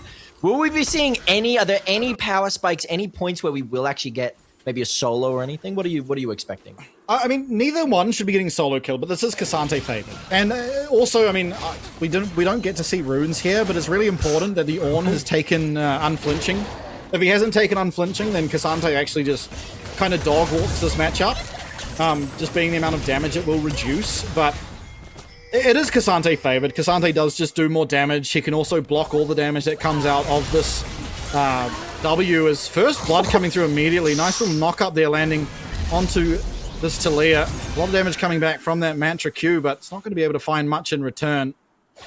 Yeah, and not only during that, but Derma did collect the nice blue buff taken away there. It's going to be a really rough start in terms of tempo for King here. Yeah, and this is just sort of by design, really. When you have Xayah into a comp she struggles to play against, it's not very easy to skirmish, it's not very easy to team fight. And just yeah, someone you definitely don't want that first blood on is Violet. I mean, such a strong performance last game. Red buff as well. It's going to be impossible for this bot lane to play each one of those autos applying that slow. So, might turn it right here. Yeah, Bulldog's just going to go down. Health bar deceptively low, and Violet, no flash. Oh, he does have flash, but chooses not to use it. So rather giving over the kill, and I think that was definitely not the correct decision. It gives over the red buff, gives over a kill to Praedyth in a lane that he certainly shouldn't be able to do so. Yeah, and I mean, once again, we had that bit of tempo for Derma's team here, well, not Derma's team, but Violet's team here for Rush Hour, and now it's completely on the other side. We can get these back and forths going, which is what Fat Pizza wants. They actually do want to delay at least this game. If they can make it to late game, some of these Featherstorm's blocking key abilities is really just going to change a team fight completely over to the side of Fat Pizza. Yeah, take a look. I mean, Derma just finding a really nice flag and drag. Pretty simple. And Violet not flashing here. Do you think that's questionable. greedy? Oh, definitely. Yeah, you do not want to be giving over a kill and the red buff when you don't have to. I guess just in terms of if she could get away, let's say she does flash that Karma route there. There was a flash from Talia, but she didn't have Rock knocked up. Or no, she might have had that up. I don't know if she was using that before the flash. Possibly. But, I mean, either way, I think you always want to try as... Wow, another kill coming down in that mid lane, and Danny took that first blood personally and has really come alive on the map. That's the feat of warfare claim. Praedyth finding a nice route here. Can they find the damage though? Violet got the barrier. The flash forward, the passive. He will get it, but it is traded back, and now supportal combat going on in this bottom lane is not going to result in anything, but a 1-for-1 trade does come across. Certainly a 1-for-1 does suit Fat Pizza slightly more. Praedyth playing this fight really well. The aggressiveness from Violet to just flash straight into the Xayah is what you really want to see from these top tier ADCs. Yeah, I think obviously the 1-for-1 kind of goes either way because it was I believe both supports picked it up. So it's, in terms of the gold, it's actually evenly matched. But more importantly, the wave is ever so slightly going towards Praedyth. And so he's actually going to be able to get the CS from that wave that Violet will miss out on. And so while there is a very large lead in terms of that CS for now, at least some of it will be called back because of the nature of the wave pushing. Oh! There's the ultimate, but Syndra ult doesn't do a lot of damage, still does enough. Soloed. Wow, that abscond, that abduct connecting there is not what you want from Complex, who's going to fall further behind. Already a pretty decent chunk of CS behind, and I find it harder to get back in this game after that solo. Yeah, it is very much K'Sante favored. Again, I'd really like to know what runes were taken by the Ornn, because it is... I know I'm harping on about it, but this unflinching rune is just the best rune in the game. That's a real game changer. Oh, absolutely. I mean, every single one of K'Sante's abilities is CC, right? All of his damaging abilities. Nice steal from Dermot. Let's have Bulldog on a leash. He's knocked up. He's taken out as well. Violet is going to have to head for the hills. Will be able to get himself away. Dermot trying to run away. Complex in the area, but Salo feels as well. Great stun, but that's going to be this Jarvan getting taken out, and Violet can do very little, but watch as really the map falls apart. Yeah, I mean, you do trade for that dragon, but certainly don't want to be giving this game. This is going to be another potentially. Wow. Certainly looking good now for fatpizza. They're perfectly happy to trade away that dragon for as much power and as much gold. I mean, look at the gold difference. We've got a 3k gold lead created already just from that little scuffle and skirmish there. It didn't seem like, you know, Rush Hour wanted to like pull out. They seemed like they wanted to collect a little bit more when they could have just ran under that tower to safety. Certainly the case. Yeah, one thing to point out that I didn't really take note of when we were looking at the drafts is actually the comp of Rush Hour is slightly weakened by the fact that this Kai'Sa is essentially forced to go AD Kai'Sa, right? You have Ornn who does primarily magic damage, and then you've also got the Syndra and the Nico. So you're pretty much full AP, excluding this Jarvan, which means if Kai'Sa goes AP, which is just her strongest build, basically K'Sante becomes completely unkillable. And I think Kai'Sa's strength as a champion is considerably weakened when she can't actually go for the AP build or the AP on hit, where she is allowed to sort of upgrade that W and play from range until the correct timing to go in. Yeah, it certainly is maybe a downfall of their comp, and we saw this K'Sante already building MR, completely aware of what he needs to do, and if he can stack up, you know, another item or two, it is just going to completely ruin Violet's build path, because yeah, once you get those Prey Seekers landing, you can start shredding, but she's going to find it difficult to itemize into the Nashes with just how much AP. There's Nico as well, going for that Rocket Belt. I think, unfortunately, he's just forced to go AD, which is just, yeah, not optimal for the Kai'Sa, but nonetheless, I mean, the game hardly, I mean, yeah, this game is, I hate to say it, but it feels kind of over, you know, in many senses. Obviously, Otacon hasn't spawned yet, so there's always the chance, but with how far ahead fatpizza have gotten, it's very, very difficult to fight back. Yeah, and with a comp that is so intrinsically they're not stat checky in a way, but it's very hard to shut them down once that ball is rolling. I mean, Talia's damage is just going to keep getting higher and higher, and especially in the case of this Sylas. And we're not even talking about, you know, Praedyth's defensibility with this Featherstorm now that, you know, the ultimates are available to them. But it's going to be a really hard time. I mean, what are you looking for? You're looking for what's something a little 1v2 was going on there. I got really shocked. I was like, Praedyth's on real low health, and in fact, maybe overstaying. Area there for Praedyth, but nice route. Such a good pullback. Yeah, Blade Caller allowing him out. Was a little bit dicey. It does have to take that recall now, and unfortunately, there is nothing really for Rush Hour to gain with this lane swap. We'll free up this Kai'Sa to, once again, try and get those items online a little bit quicker, alone in this lane. Especially if the K'Sante naturally heads up to the top lane, which he is being forced to do. Certainly will make... How does Rush Hour want to play these team fights in the late game into a comp like fatpizza?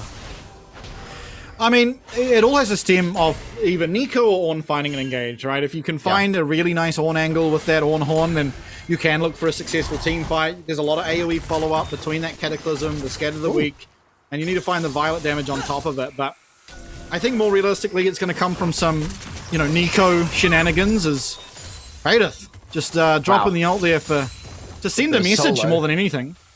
And the message has been received by this Ornn. I mean, you not want to be getting any kills over, and even more kills. We can look at the gold lead. Still 3k, captured a little bit. It was looking about dicey on that 4k gold lead, but it's captured back to 3 roughly. Oh, Violet's staying relatively even in terms of gold for himself, but it's really the rest of the map that is falling quite far behind. The Weaver's Wall not going to quite be in range, but still able to walk there. And Seilofu gets himself another. Now on a killing spree, 3-0 on the Sylas in the mid lane. Yeah, this large gold gap is just going to keep growing with every invade. Really good Weaver's Wall there just to get in. I'm in this fight as well. Certainly made an impact. And some plates over though. Yeah, not a whole lot the Cassandre can do here. But, I mean, luckily for him, you don't have to. Everything's going just dandy over the rest of the map, and yeah, some plates going over top, but it is being matched on the opposite side of the map. The Karma pick here, I'm always a little bit just not on the Karma pick. I've never really been a big fan of the champion. Is it more of an early game, mid game pick rather than a late game pick, or is it good late game as well? I mean, it's good early, obviously. A lot of damage coming out, and it can find a lot of value in the lane phase especially, but as long as you are going this Enchanter... the audio's going wild. But as long as you are going this Enchanter Karma build, you are quite effective in the late game too, as maybe we're seeing... Oh, small pause. To get that resumed. Oh, I think there's been a small little audio glitch. And once again, Vestion, you would be well acquainted. It wouldn't be Os without just a touch of technical issues. Oh, look, it extends well and far beyond Os. The issues with League of Legends and the competitive games. But in terms of the Karma, I mean, it scales perfectly fine if you are Enchanter. I think there's not really any champ in the game that offers the same level of shielding that she can, right? As long as you're going that Enchanter build. I think if you're going this Malignant AP support Karma, it falls off quite a lot. It just doesn't have the same utility that it can offer the team, but much the same as pretty much every single Enchanter. If you're going late game as an Enchanter, you do become very strong. You don't have the same playmaking as the Engage, but you are still absolutely menacing when it comes to those team fights. Yeah, and speaking of those team fights and how that game is currently going, which is just so, it's certainly looking one way. What is the angle to take it back? What is the angle to get it back? I mean, we talked about a big Nico engage. Is it going to be around those dragons? Can you even get prio for those dragons?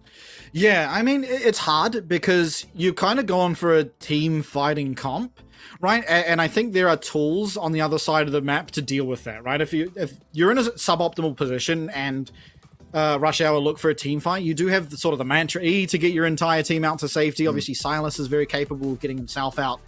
And the Cassandre is just pretty unkillable. So I think it's going to come off picks more than anything, trying to trade things on the opposite side of the map. I mean, you have a lot of time until the dragon scaling becomes a true threat. If you can get Violet his items online and he can get through that Cassandre, then you do have a chance. But it is definitely going to be very difficult, but I think it has to just come off trading on the opposite side of the map and looking for picks. Yeah, and speaking of which, in terms of how many invades have gone through on Derma, this J4, which is a bit, tempo reliant, now that he's a little bit behind, how is that looking in terms of, is that always going to be the case? Because J4 falls off quite hard. He is useful in terms of late game, but we can actually see, I guess we will see as we do get back into game. Technical issues fixed, and Ornn ult missed. Yeah, it gets the slow. Oh.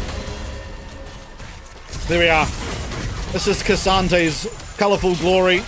Pop Blossom going to be used, but still, I mean, the damage just isn't there, unfortunately. So Cassandre, he does lose the flash, importantly, although Violet just takes an absolute nuclear missile from that tower. And Derma is looking, but not much to look for. So you are quite far behind. You're going to have to just get back to farming. The Grump is up.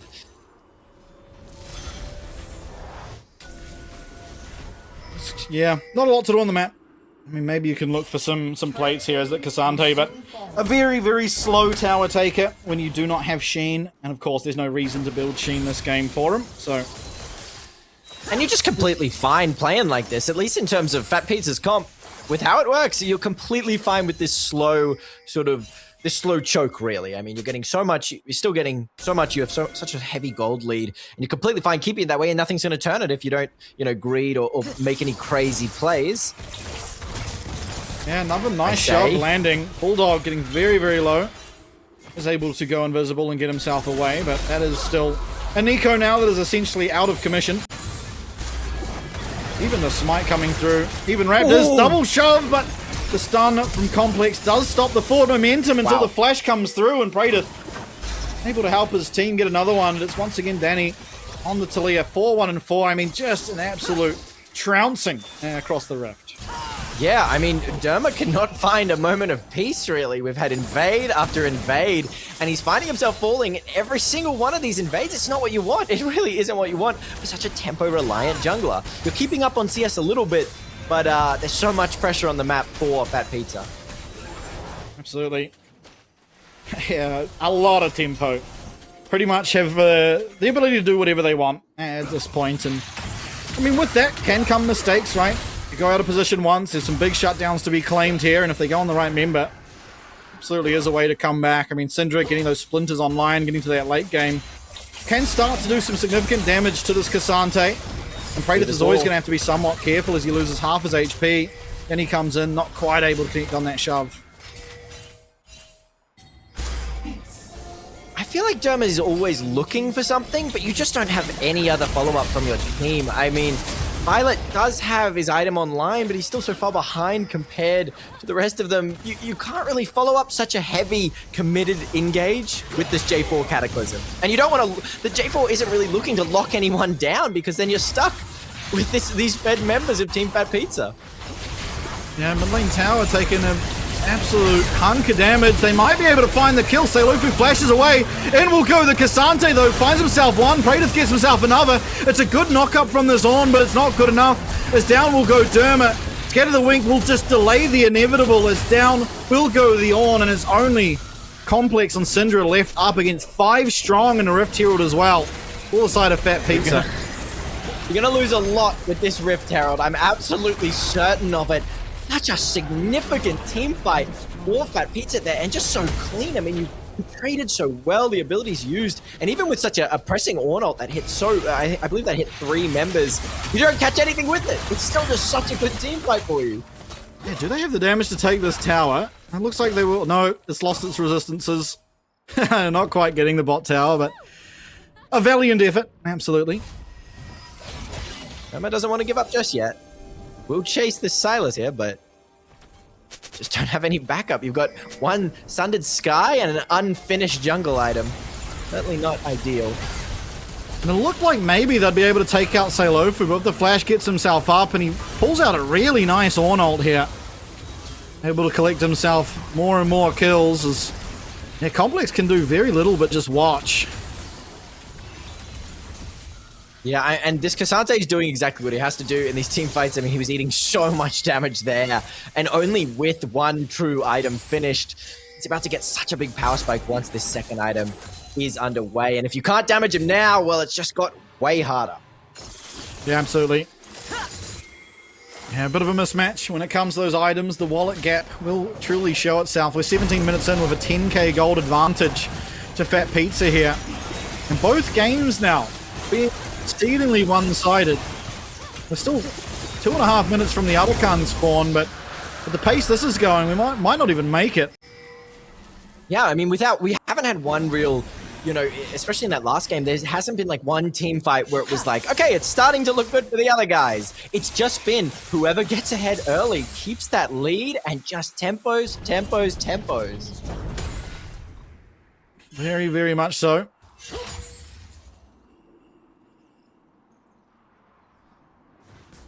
That tower should fall here. It will do so. It's a lot of gold, as if the Silas needed it. Look at that gold lead. That's frankly absurd. Just 10k sitting in the banks of Fat Pizza. The Blackfire Shadow Flame this Talia is going to be doing a significant amount of damage. And we saw that the rocks really slow down any attempts from J4 in that last team fight. And we're just going to see that repeated throughout. And I love the Rift Maker here from Silas as well. You're getting that Hextech Rift Maker. You know, you don't really need to be as frontliney because you do have that Karma shielding, but you're just going to add that on for extra measure. Yeah, absolutely. How will come the Ornn ult? I'm not really sure. Yeah, it does get stunned up. The misery of being an Ornn in a game like this as the knockup comes through from Bulldog, but it's a great Featherstorm coming out of Praedyth. The heal's even there, not going to be able to keep that Cassante alive as at least something's found. But down will go Bulldog. It is a 1-for-1, but it's still a shutdown being picked up. So it's something back, but full tempo. Violet as well. That very significant, very significant. And will he be able to turn it? He's got that Gwynsu's. It wasn't the ginormous shutdown, unfortunately, on Cassante. I believe that was just 250 gold one. But certainly every piece matters as Derma engages. Yeah, the ult coming through. Flash there, but that's a killer instinct. And Violet should be able to get himself one. The shield is significant, but not significant enough. Praedyth going forward. This is going to be a lot of shutdowns for Violet as he picks himself up 3. And just like that, we've got a game on our hands. We absolutely do. Violet's got the gold in the bank now. We get one shutdown, and then he goes for these others. Take a look here. It's a really nice rock, but Violet's there, and Alma's wasted all her shielding. You've only got that tiny little E-shield. One shutdown. Here's the second shutdown, and right on top, here's the third. It's a lot of gold onto this Kai'Sa. It'll be interesting to see just where Violet stands in terms of that gold. Is definitely ahead of Praedyth now, as Praedyth kind of loses his mind in the middle of that team fight, flashing forward for this Syndra, who really wouldn't have given him much when he could have potentially looked to actually get himself out and somewhat savor that situation. Yeah, a little bit different. While that pizza, we get something there. Bulldog. Still very strong. Other side of fatpizza. Ult coming through. Does connect on the chain. That's Bulldog going down. But here comes absolutely everyone. And Violet is dishing out a whole lot of pain. But he's going to be stunned up. Maybe. No. Dodges out on that knock-up double kill. Looking for another triple and will claim it. Can he even get himself the quadra? Featherstorm there. Cassante finds him. We'll be able to shut that guy down. But not before 2, 3 even swift kills are found from him. My God, okay, this game, I spoke far too soon.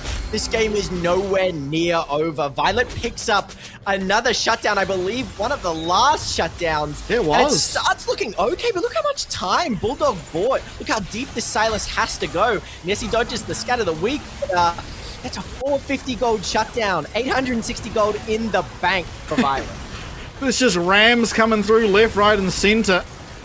Unfortunately, just no one actually there for Seilofu from his team, so he goes deep. Sure, he gets that Nico, but it costs a whole lot more.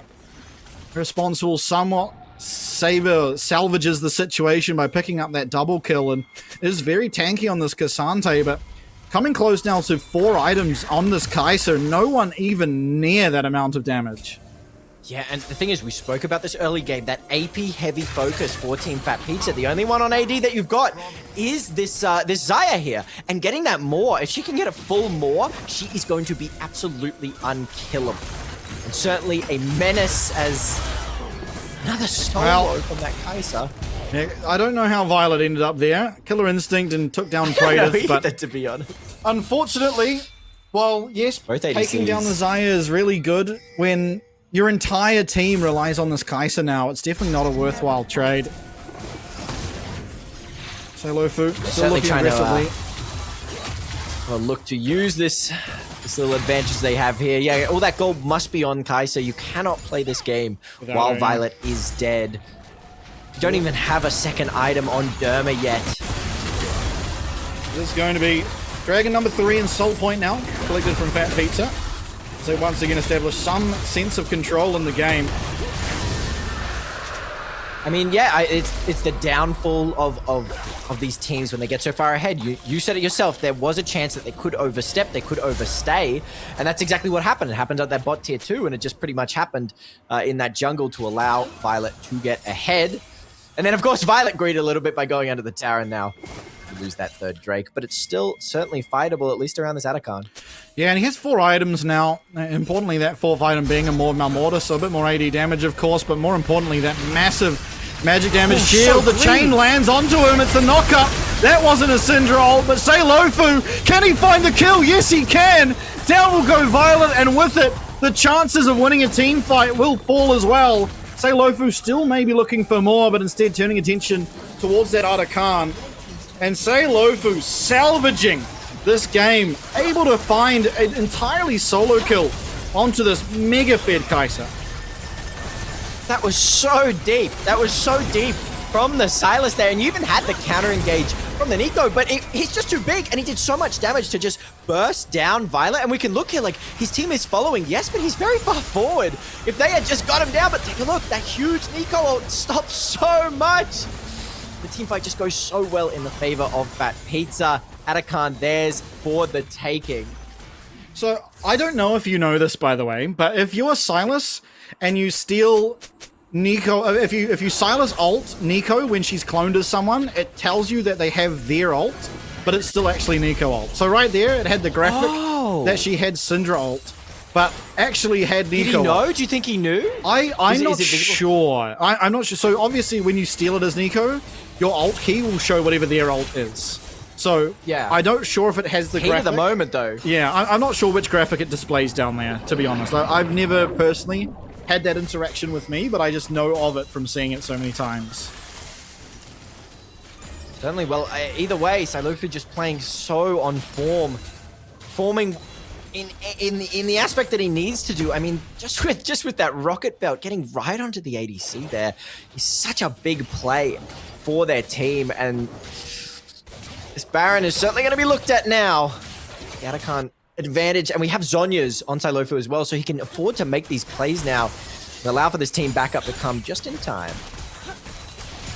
Yeah, and unfortunately as well, the woes of having AD damage have also been made worse by the fact that Jarvan's got a second item, Spirit Visage. So, starting up on this Baron, looking for something. Sailofu has teleport, can absolutely be here, and it is spotted out by Irresponsible just sitting here at the pit. It's getting taken very low though, a lot of damage being put out through this Kai'Sa, and maybe a bit late to the show is Danny. He does get in there, but Derma gets the smite, and will go the Cassante. It's a Pop Blossom, only onto Praetor, but a great Featherstorm gets him out. The return Pop Blossom lands onto 2, and in will go this Cassante as Derma desperately tries to get himself out, and with the flag and drag will, but it's 3 kills, 4-0. The Baron was picked up by the side of Rush Hour, and they do have 2 of them still alive, but still, fatpizza now looking to try and push for the end.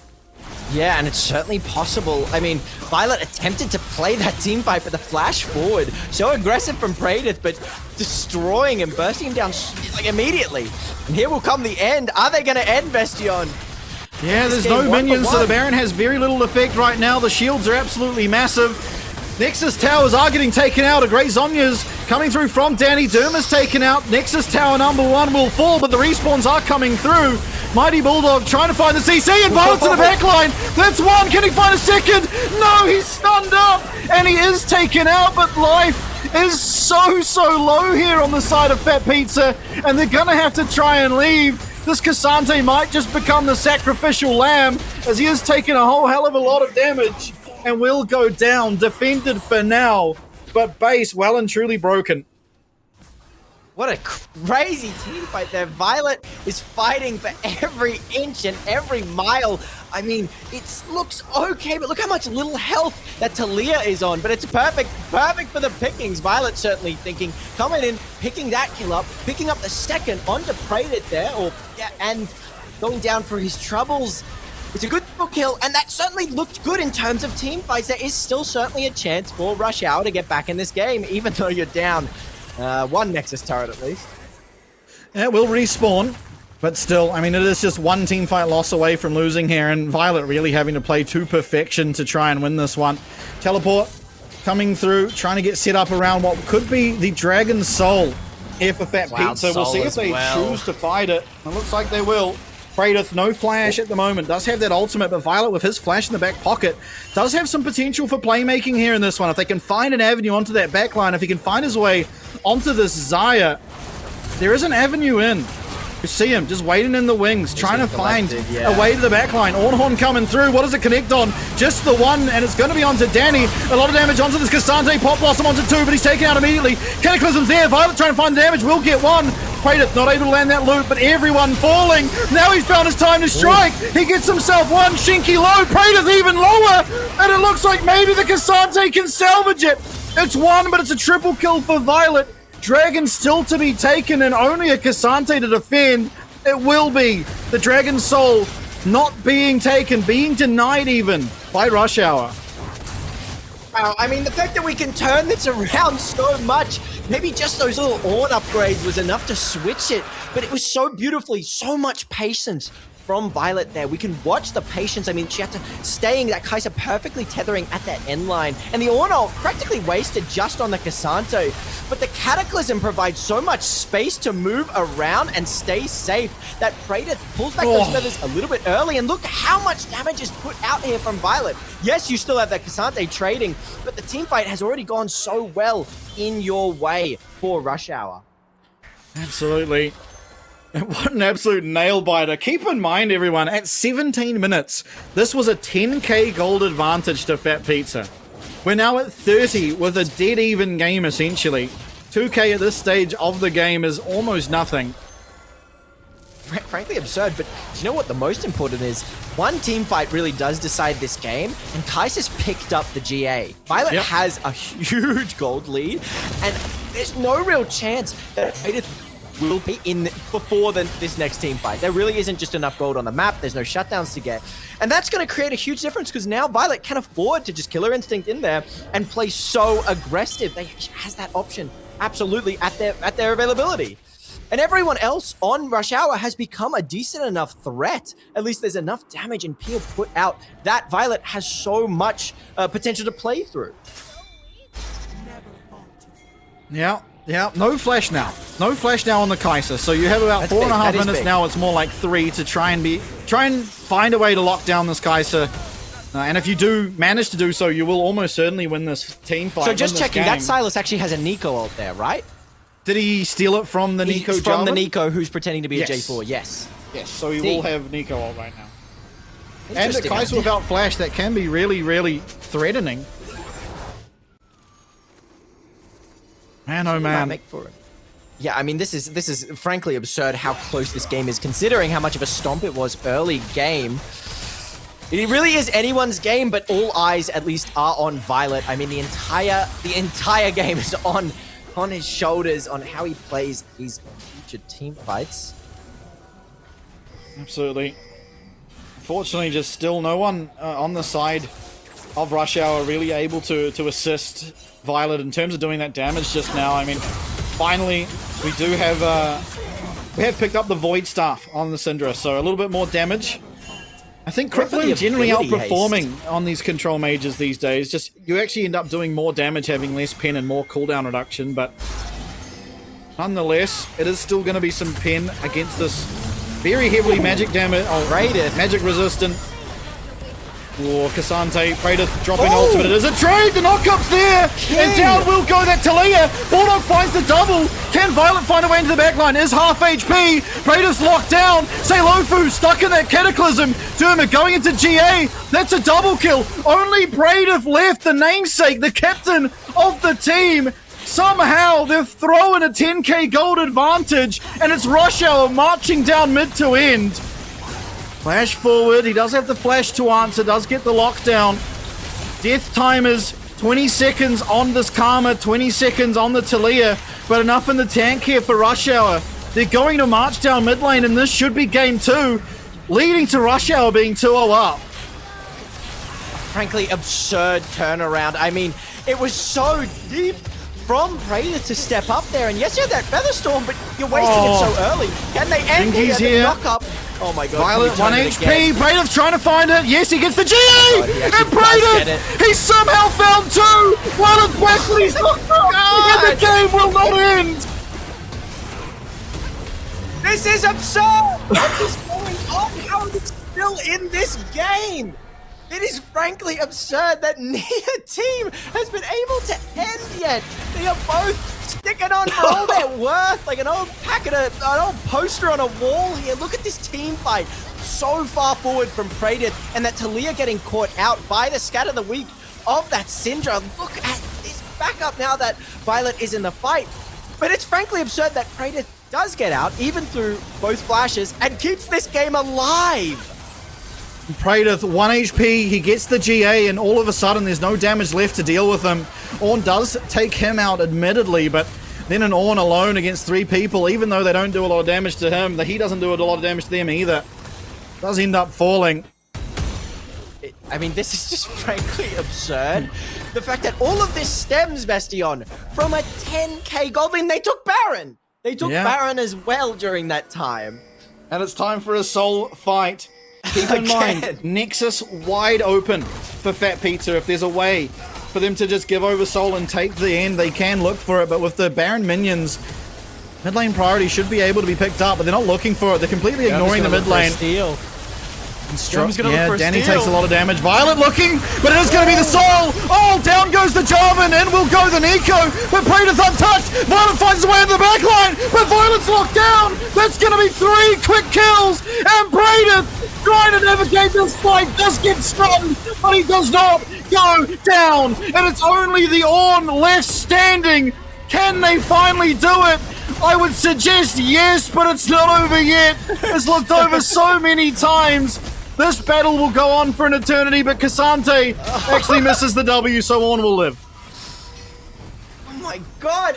I mean, these team fights are frankly absurd. It was a beautiful attempt at a steal from Derma, but secured. I mean, it comes down to a simple smite battle, and it was secured by Praedyth there, of all people. And I do believe it's going to be a tricky one for one single Ornn to defend against Baron. But he might be able to do it, and this game will continue. Yeah, Derma and Violet both spawning, and even though they have the Baron, not feeling confident enough to look for it again. How many times have they overstepped just a little bit for the game to then look like it's turned the other way? So we're going to get at least another fight, but this time it's a fight where fatpizza do have themselves that Cloud Soul. It is so powerful. It's the highest win rate soul that exists in League of Legends. It is a ridiculous amount of power within these team fights, and you'd have to imagine should be enough for them to get this one across the line. Well, Bastion, you'd think a 10k gold lead would have been enough, but it wasn't, was it? This game's still going on. You thought a Baron after triple kill would be enough. A quadra kill would be enough. That's still not available to them. They want everything. They want this full fight and death to finally risk going for this end here, but honestly, at this point in the game, when one step up decides it, yes, you got the Cloud Soul, but if Violet just plays that team fight perfectly, and it's certainly a doable outcome for Rush Hour. This Bloodthirster, a strange item, so evidently they've sold this, Violet sold this GA for the Bloodthirster. Is that what you'd be, are you a fan of that? Are you like well, GA's on cooldown, so it is a really, really golden efficient item without the revive passive, so he sells it for now. It does give him a bit more survivability in these fights. In comparison to just a little bit of armor that the GA essentially offers you. So for now, yes, but I think as soon as that passive is back, you go back towards that GA and back towards, getting that second chance at these team fights. But marching down mid lane right now, no Baron, so it is pretty easy to wave clear. The Syndra will be able to deal with these minion waves. Derma has a Zhonya's, by the way. Derma has a Shinky's caught. Here's the flash. The Pop Blossom. It'll land onto 2, but a great Zhonya's coming out of this Talia. Gets him clear of that knock-up. And no more forward momentum. Great scatter of the week. Derma finding a way in. Does find herself on this Talia. Gets Praedyth locked in the cage as well. But no one's able to follow up. A great scattered earth there put down by this Talia means Derma's going to get taken out. 4v5 now, but Violet, no ultimate to try and play around in these fights. Does have both sums. But Pop Blossom sitting there waiting on this Sylas. I mean, it was a lovely catch out from Derma, but when your team has no extra engage and you can't just cleanse the king. Strawberries finds a 3-man. It's a Featherstorm that comes out of Praedyth to get him out though. As forward will go the side of fatpizza. They take down another tower, but they haven't taken down any of these members. It is still a 4v5, but Hellfires are starting to get a little bit low. Praedyth as well, losing out on that ult. Does have the flash in the barrier. They are trying to look for something, but with Syndra up and Violet up, it's too difficult. Maybe looking instead as Bulldog goes down. Walks up a little too far. Nice stun coming out. Shield is there. So low on this Talia as Praetor still trying to find the damage. Finds way to Violet. Oh, that's a very heavy hitting Xayah. Going forward, and Violet does go down. And with him, the game will too. It's going to be fatpizza claiming themselves game 2. It's 1-1. Good lord. I mean, this was absolutely absurd. How are you actively... The fact that this game went back and forth, finally to end for fatpizza. The fact that Rush Hour really did bring that back was a testament to themselves. I mean, how can you pull back such a lead and do it so confidently? I mean, it was so hard to keep track of what went on. It just went back and forth. What a crazy game. Yeah, I think the biggest takeaway in this game is if you're 10k gold ahead at 17 minutes, don't give 3 straight shutdowns in the space of 20 seconds to the AD carry, because that was the only possible way that this looked as close as it did, and it ended up happening, and Violet was performing in those team fights. It took so much. It took so much for fatpizza to eventually win a game that they realistically could have won before Baron spawned otherwise, and I mean, yeah, full credit to Rush Hour and to Violet in particular for making that game as competitive as it ended up being. Yeah, and competitive, I mean, that's just an understatement. I mean, a minute back and forth. I mean, how many Barons did actually go down there? I think it might have been 3 or 4. I mean, frankly, absurd. We saw such good gameplay from Violet there. Such good macro and micro, keeping alive in these team fights. But you also saw in the sidelines, we saw Silofu really knowing that Violet was the only threat. And at least in that last team fight, the zoning was so visible. And once again, really good outplay from Derma, getting onto Praetor there and trapping him inside the Cataclysm, but with no... We talked about in that draft how useful this Talia Rox would be, and it came into play. We could not catch up to Derma, and he was just left to falter there by himself. Yeah, it took 40 minutes. Yeah, 40 minutes, which probably should have been a slight slot. Yeah, the Scattered Earth, it came online 40 minutes in, and it was enough to eventually find themselves that win, but... I mean, that's all you need, I suppose. I will say before we do head into a break is games like this are really good for confidence building for Rush Hour, because they had no right even being nearly that close in that game. And the fact they were able to bring it back is like, okay, if we don't fall that far behind that early, we're probably just steamrolling away with these games. But I'll let you take it away. Yeah, I mean, it was a beautiful game. That's how I would describe it. It really was a beautiful game, and it's just the peak of League truly and what OS can really be. But you're going to want to stay tuned because we can see more of these games after a short break. I mean, 1-1. It's anyone's series right now, but we'll be right back. Stay tuned.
We are back. We're back. Vestion, I mean, like 40 minutes.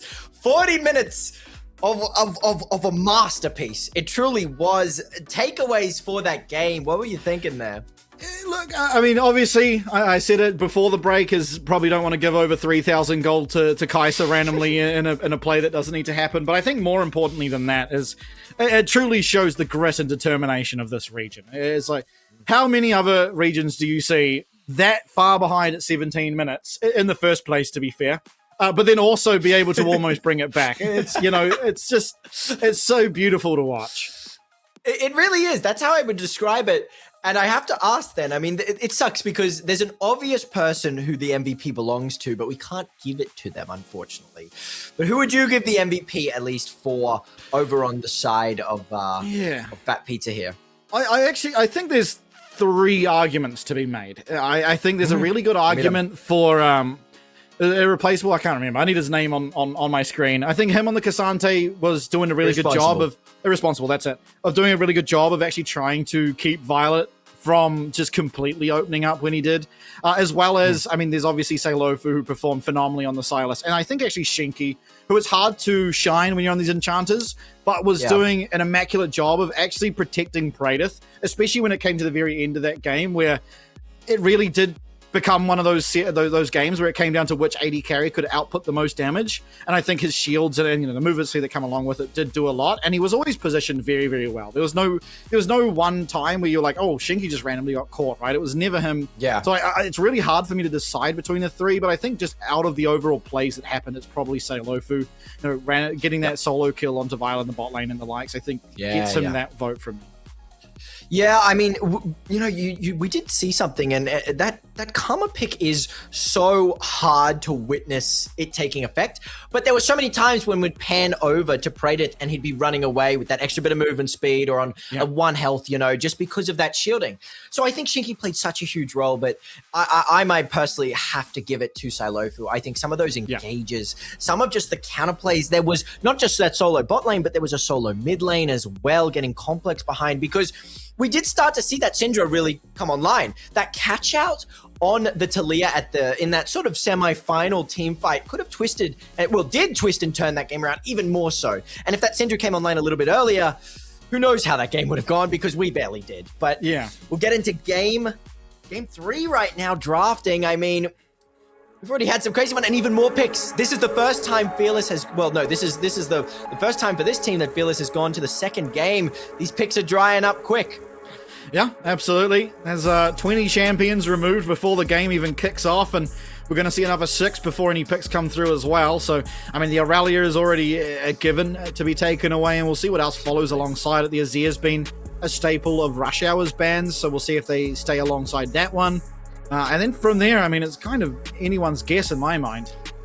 Yeah, I mean, I would try and lock down a couple picks, but I can't think in terms of so many staples have just been taken out. I mean, I want to look more at this top lane. I mean, you can't get the Sion, you can't get the Ornn, there's no Aatrox, and there's no Cassante now. Yeah. We're on the back foot in terms of just raw utility tanks. Are we going to still see tanks, I guess, is a good question for you, as the resident tank main. Yeah, I mean, in terms of what tanks there are left, there's not really any, right? You've got the sort of off tanks, the likes of the Rek'Sai, the Poppy, but they're not necessarily the best to just blind and slot into a draft. They're like Rek'Sai, for example, is kind of good as an anti-tank. You see a Sion, you see an Ornn, you can lock in Rek'Sai and have a really good time.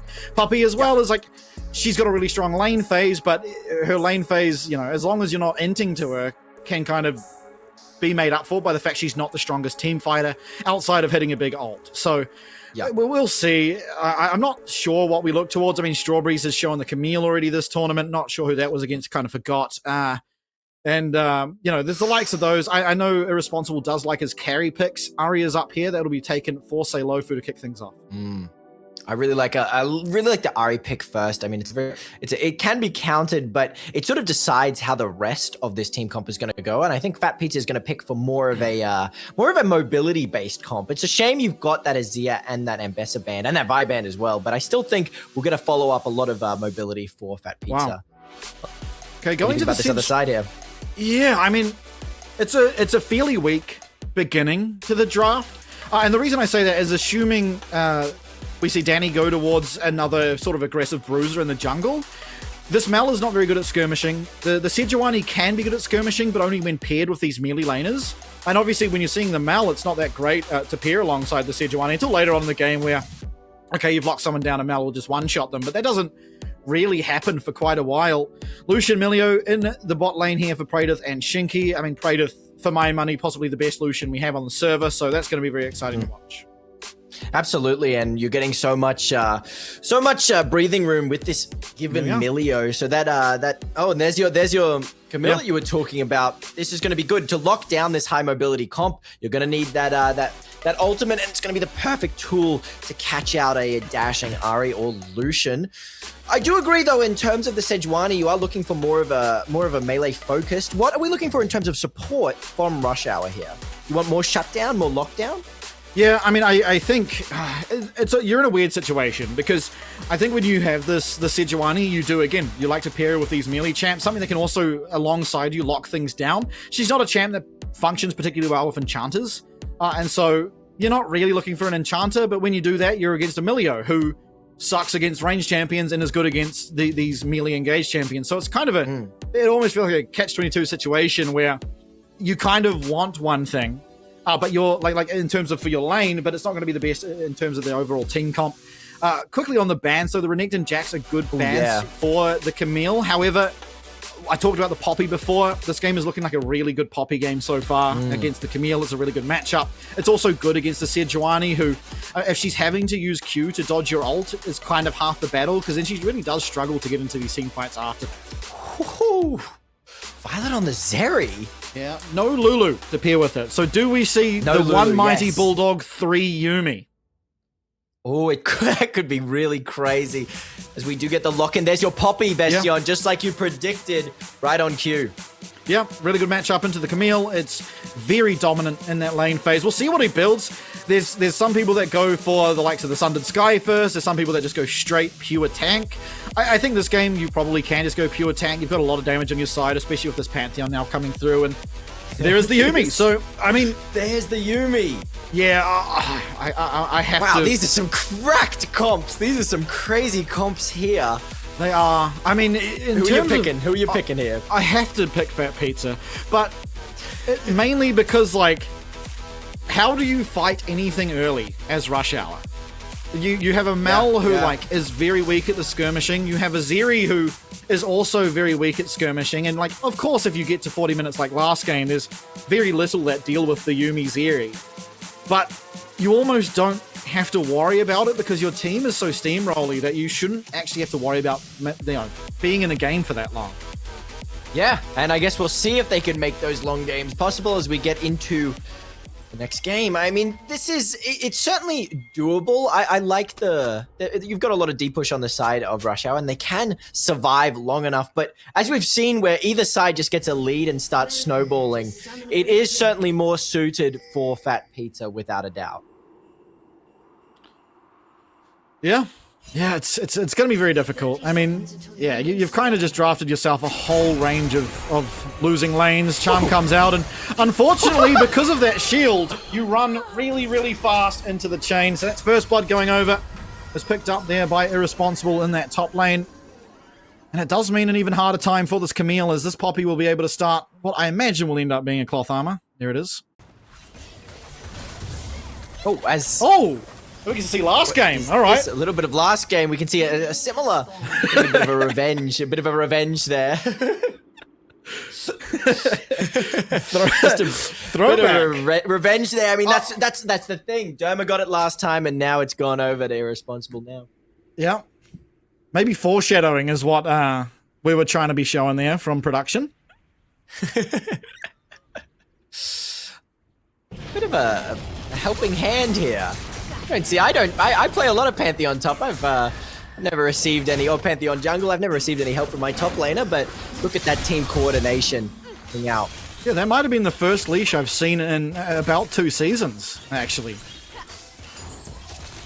Oh, yes. I mean, okay, Pantheon's been nerfed in the jungle, right? But essentially just as early clear. And so it will mean his clear's faster, but they're clearing opposite directions anyway. Plus, he is not going to be slower than Sejuani, so... I mean, yeah. It's a bit of passion, maybe. Showing a bit of love to his jungler. Fair enough. I love it. I really do love it. We will get a little bit of a domination from Violet here in just this like level 1. But once Prated gets, I think the main power spike is the level 3 that once that dash and the W come online, we should be just seeing a Lucian domination and Violet really struggling, no? Yeah, I mean, it does get better and better for this Lucian and Milio. I mean, Milio is just kind of a useless champion level 1, so, you know, you kind of do get outperformed by the Yuumi. But for all the unks out there, everyone knows the level 2 Lucian power spike. And here it comes, just come through, immediate trade, and a very, very winning trade. Of course, now you've got to make sure you're dodging these Yuumi Qs, otherwise we'll get quite a bit of healing, and they do manage to do so. In terms of where we might see some action, do you think we'll get much out of this top lane? Will we get any solos? In terms of the Poppy Camille matchup, it's a bit of a... Camille never really can find a time. Yeah, I mean, Camille can never use her E, is the problem. Yeah. Like, either way, if you E and you don't get W'd on the way in, you're getting pushed into a wall. And even if that doesn't happen because you've lost your push for some reason, you can just... There you go. Just chuck that up. Lost your cannon as well. So, yeah, I think, honestly, misplayed a little bit there by Irresponsible. I don't think you need to use either of them. I mean, if you use the headbutt, you probably don't want to use the W, you know, as a prediction. You need to use it reactively to Camille using that hook shot. But nonetheless, it's a bit of damage, nothing more. Emma loses the scuttle there. But a full level lead coming over. Yeah, this is going to be a straight solo. Yeah, it's a rough start. I'm not sure why Sejuani's on the bot side of the map. They had a ward on Raptors, so they know Pantheon's pathing down. And they should also know that Sejuani can't possibly fight the Pantheon at this stage of the game. Yeah, I mean, they had straight vision on that Pantheon. A little bit greedy, maybe, from Derma, wanting a bit more than he can handle. Now, unfortunately, because of it, he's going to most likely lose this top crab as well. Whereas he could have just happily finished up his Krugs on the top side, taken the top crab, all things even, you know, besides that first blood that was given over. But that's much of a muchness, really. But unfortunately, more gold being given over. Violet taking a beating now. Praedyth missing a minion or a few minions of XP at some point. Shinky's actually ahead of him. The cleanse for Violet here, that's primarily for the Ahri charm and I guess the Pantheon shield bash? Yeah, I mean, at some point you're almost certain to get flash stunned by Pantheon, right? And if that happens, you are a significant portion of your team's damage. So I thought the benefit of the Yuumi was more so that you can spec into Mikhail's quite easily. So would it not be better for Violet here to go a more combat-based summoner? Possibly, but like if you can play Yuumi and go Moonstone, you're just a lot more effective. So true. And like, I mean, yeah, I don't mind it. I think either way is fine, but having cleanse does allow your Yuumi to get a little bit stronger a little bit earlier, and so it's ultimately much of a muchness. You can't really go for the ghost this game. Again, there's just too much CC, and the Mikhail's being on a 90-second cooldown, right? If you ever get hit by a stun and it gets used on you, like a charm hits you, or Poppy finds a flank, or whatever it may be, then you're just so vulnerable to the next one. Hotly debated chickens invaded in almost every game. He does have a tiny little CS lead. Got a bit of a pen here. Saying hi in the mid lane. So the chickens are so funny to me because it's like the easiest camp for every champ to clear except Kha'Zix, who likes Grump. Oh yeah. Yeah, because the isolation. Yeah. I've seen a lot of Kha'Zix invade chickens though as I mean, you still try and take them. It's just, you know, you have a lot more dopamine coming through you when you go for the Grump. You just do more damage to it. Violet walking up, takes a lot of damage and is not able to answer back, and Praedyth finding so much in return. Sejuani is semi-hovering here around this river as we do get Mel walking down as well. I think Derma started this drag, and yes, he has. An early Cloud Drake. Yeah, ultimate coming through. Oh! Takes a shield to the head and gets taken out. Solo there. Strawberry's getting a little bit confident, a little bit cocky. Under the tower, certainly not where you want to be. Yeah, this Sejuani is so homeless, unfortunately. Just leashing, by the way, the dragon for fatpizza here. And it's also not certain that this blue buff is hers either, is the unfortunate situation. Bot lane, he's not going to be at all. Yeah, bot lane not in condition to help, and so Sejuani has to tail between her two legs and leave, but doesn't look like they're going to be willing to take it either. Yeah, it's just the buckler. Kill up there. His headshots him. This Poppy is so unreasonable in lane, by the way. I think... Oh, thank you. Thank you so much. This champion is disgusting in lane. Yes, why does she have % max health damage on her Q? Can anyone answer me that? Like, it's just unfair. She has a shield every couple seconds. You have to constantly keep track of your positioning on your walls, and God forbid you play a dash champion. Yeah. Also, her E counts as a dash, so she could just dash through Yorick Cage. That champion is crazy. And then we're not even countering the fact that they get Sundered Sky comes online, like a million healing. They get the Fimbulwinter as well, a million shielding. Yep. I hate that champion with a passion. Yeah, and also just you know, icing on the cake is her ranged auto attack actually counts as a melee auto attack for grasp. So of course. Just need to add that one on the top, really. Thank you. Oh, you could see it coming a mile away. Yeah. Wow. Unfortunately, the minion's still there, so Bulldog's going to be fine. Yeah, no, this Poppy champ's unreasonable. Absolutely, I despise versing it, and with those extra 2 kills early, well on the way to that Sundered Sky, Grub's picked up. What fatpizza here? Yeah, Grubs, Dragon, lanes. We've got to wait till the 17-minute mark to really know if we've got a long game on our hands, though. I found that out last game. Certainly is looking good for the side of fatpizza, but yeah, any game is winnable. Any game is still open to being twisted and turned. That lane swap here, doing a lot of damage to Irresponsible. Yep, making sure they get the grubs. And honestly, this is a lane swap that it feels better to be a tank or a champ like Poppy in these generally than it does for a champ like Camille, as you see now getting punished. Gets the shield first, though. That's a lot of shielding, and he's still under the tower. The flash. Oh, he's still under the tower.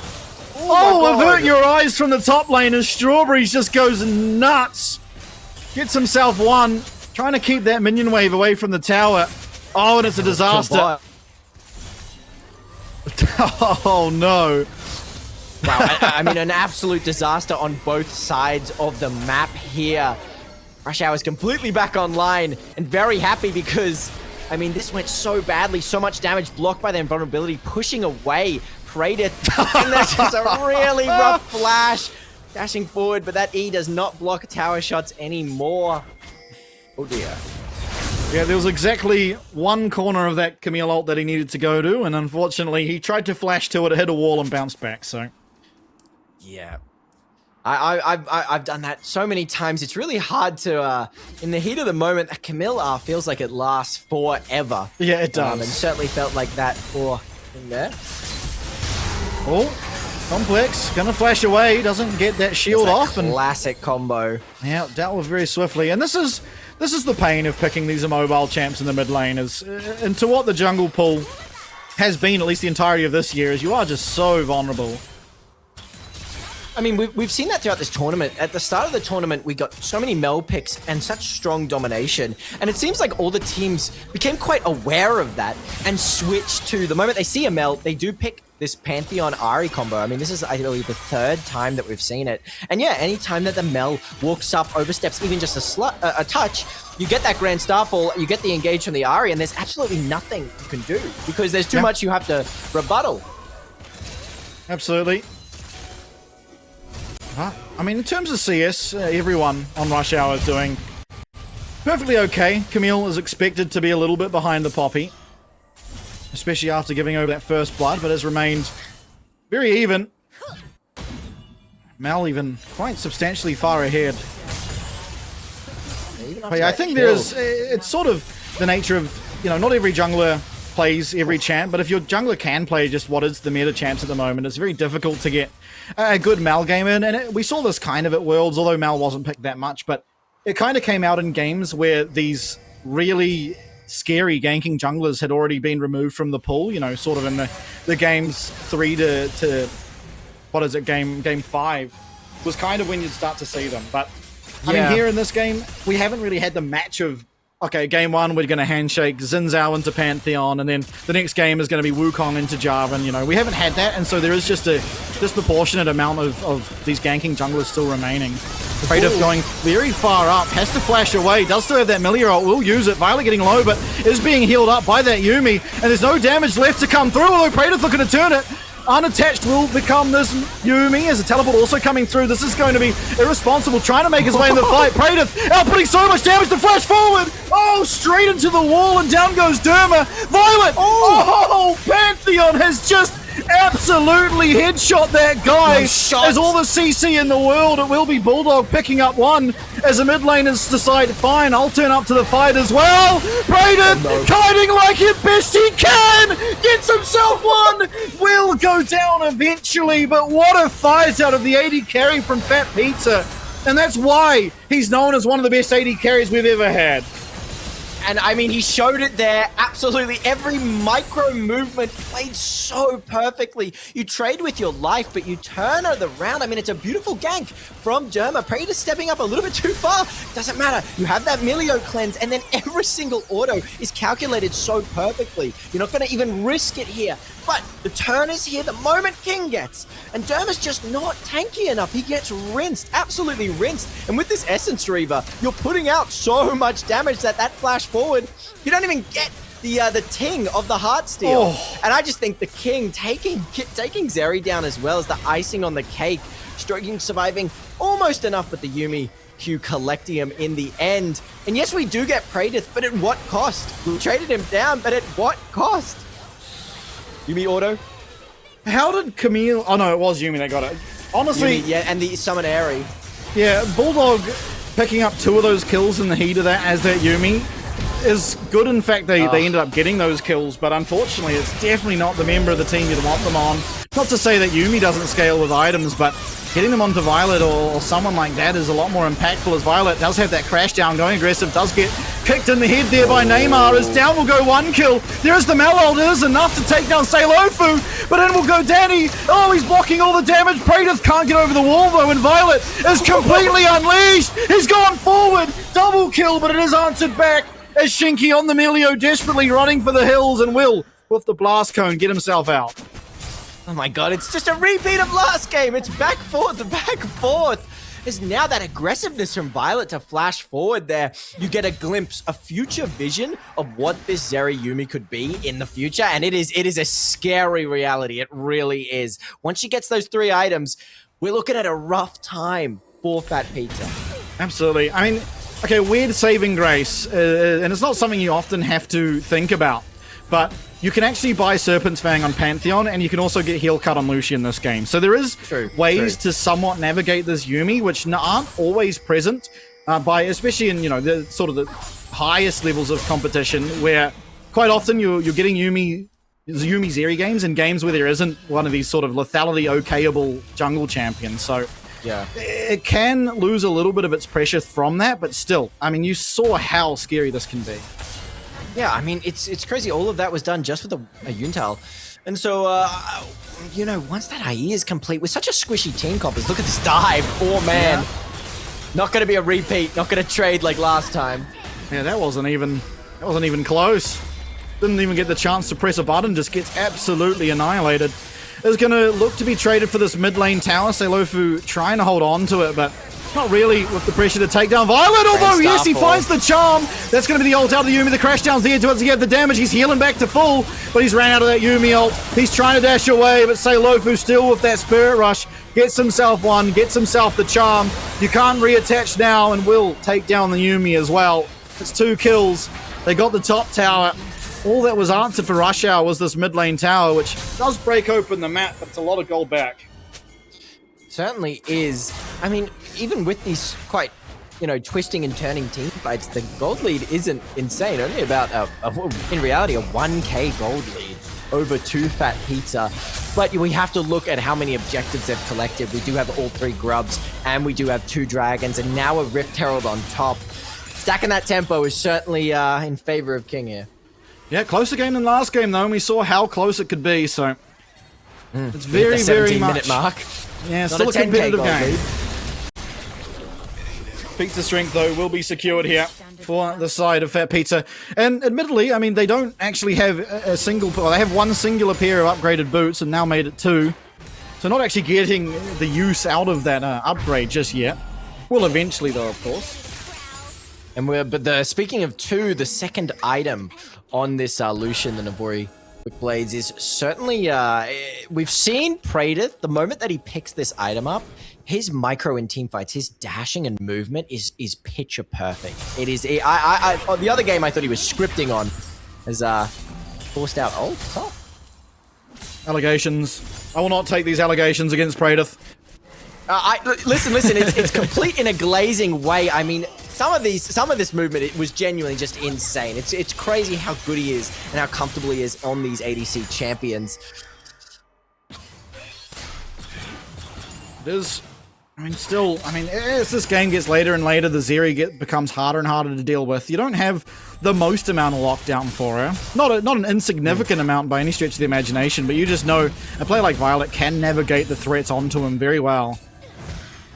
And someone, you know, as I said at the very start of this stream here, you can't not talk about the silent backbone of Fat Pizza, Silofu. Like, he just sits silently and does so much. 6 and 1, picking up that Lichbane as well. The preferred item, a very high win rate item, and not often seen on that Ahri as second, but it's so good, especially for that bursting down that Zeri.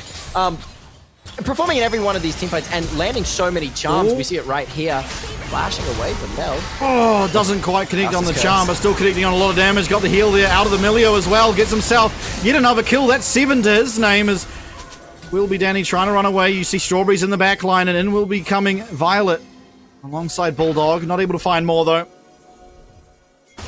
Still another kill on this Ahri. I'm just waiting for that Dark Seal to be picked up, and I'm hungry for it, really. Absolutely. Another dragon. Drake. Yeah, 1 away. Somehow this game looking cleaner than last despite the ridiculous lead. Violet looking here. Flash away. Walks back though, and that's going to give more than enough opportunity for Violet to strike! Oh my god! Absolutely culls him! Sundered Sky keeping him alive just a little bit longer. Charm will connect there for Seilofu. Oh, and he flashes into the wall, but it does get Bulldog over the wall. Praetor claims himself. Another kill, this time on the Kitten. Does have to be careful though. Complex and Strawberries trying to hunt him down. They find their way onto Milio. The kick will not connect, but Irresponsible will as they do take down one. It's just the Milio falling for the rest of the team. It's an ace that's going to eventuate. And it's Praetor that claims it. I mean, my word, it looked... I certainly imagined Derma and Violet thinking it looks great. We can Pantheon here, but the silent backbone. Look at this charm. There's so much faith from Kate. Look at that charm land so perfectly, turning that kill amazingly. And then watch this failed flash. It's so unfortunate for Derma, not able to escape. Oh, dearie me. A brilliant team fight in the way of Fat Pizza, turning what looked to be a bad situation into a good one. And then it follows up. We might get a kill on that Milio, but that's all we're gonna get. You'll trade 2 other members of your team for. And Seilofu there, almost ending himself, unfortunately, on that reflect, but does just barely manage to survive. Can't have been very far away from that execute threshold. Arakan, though, secured cleanly enough. Seilofu, great charm. Oh. Hey, like I mentioned, that Dark Seal, it's picked up the Medjais and it wants a couple more stacks on those pages. Oh, one more Q will do it. The auto attack possibly. There it is. 8 and 1 on this Ahri. What a showing from this Ahri, genuinely. This is a great performance. The Rift Herald coming down as well. It's going to be the tower. Possibly even more complex, nowhere near to assist. Derma, Violet, and Bulldog all coming to have a look and revoke this guy's license immediately, please. What happened there? What happened there? Still gets the charge. Like, how does he deserve that charge? Wait, that shouldn't have got an extra charge there. I'm confused personally. Oh. Getting caught out there. Does get hit by that Sejuani ult, but does get the stun. Violet, no cleanse. Praetor, can he keep up? Irresponsible can, and in will come that Mal ult, but it does all of nothing. Bulldog now left alone, trying to find his way to an owner. It's going to be complex. He has the shield. Irresponsible now in the base. Great steadfast presence, and will just stroll on out of there. Wow, I mean, just another team fight that goes in the way of fatpizza. This gold lead certainly high now, not that 1k anymore. I just want to ask a question. Has every objective gone in the way of this Pantheon? Has Derma got an objective? Not this game, as... Wow. Unfortunately, the lack of vision was the enemy there. They see Camille coming in, able to turn it on. And that actually is the trade-off for this Yuumi. I mean, yes, once you're late game, you're so online, but it is a little bit harder to collect that vision as you want to stay. You're so squishy and you're so vulnerable. You want to stay as close to your ADC, well, literally on your ADC. And so if they do, that is the way that fatpizza have another advantage in this game. Is just there's going to be a lack of vision for the side of Rush Hour. But speak of the devil, someone who doesn't have vision. He does have ult. He has ult. He's level 16 as well, so it's even shorter cooldown. And yeah, they'd already left. But one thing I think is a little perplexing here from the composition we see out of Rush Hour is essentially they drafted 3 losing lanes and a losing jungle matchup, right? So it's very, very difficult to play the early game. But then also, when it comes to these team fights, is the team doesn't really make sense together either, right? You have this Camille that kind of wants to be diving in, the same as the Zeri and the Yuumi, but then you just have a random Mal. I think the Mal is really going to struggle to find a foothold in this game because she can't really keep up with the rest of her team. So admittedly, this game, you know, we're all running at the enemy team on the side of fatpizza because we are so far ahead, but let's say that wasn't the case, it's still going to be very difficult to find a lot of value on the Mal. What do you think that pick was for? Because it was actually, I mean, we saw that Ahri first pick. So the Mel was that a counter? Was she supposed to win lane a little bit harder there? Well, I mean, it doesn't win lane is sort of the problem. I think it might just be sort of a champion pool problem, right? Like that's something that my team dealt with is like quite often. It's just like, okay, well, we're just picking this because it's what we're good at. And that's like a fine way to do it because, you know, if you don't do that, you might just fall even further behind. But oh, unfortunately, Strawberry's missing out on that charge. Violet's in the back line and absolutely taken out.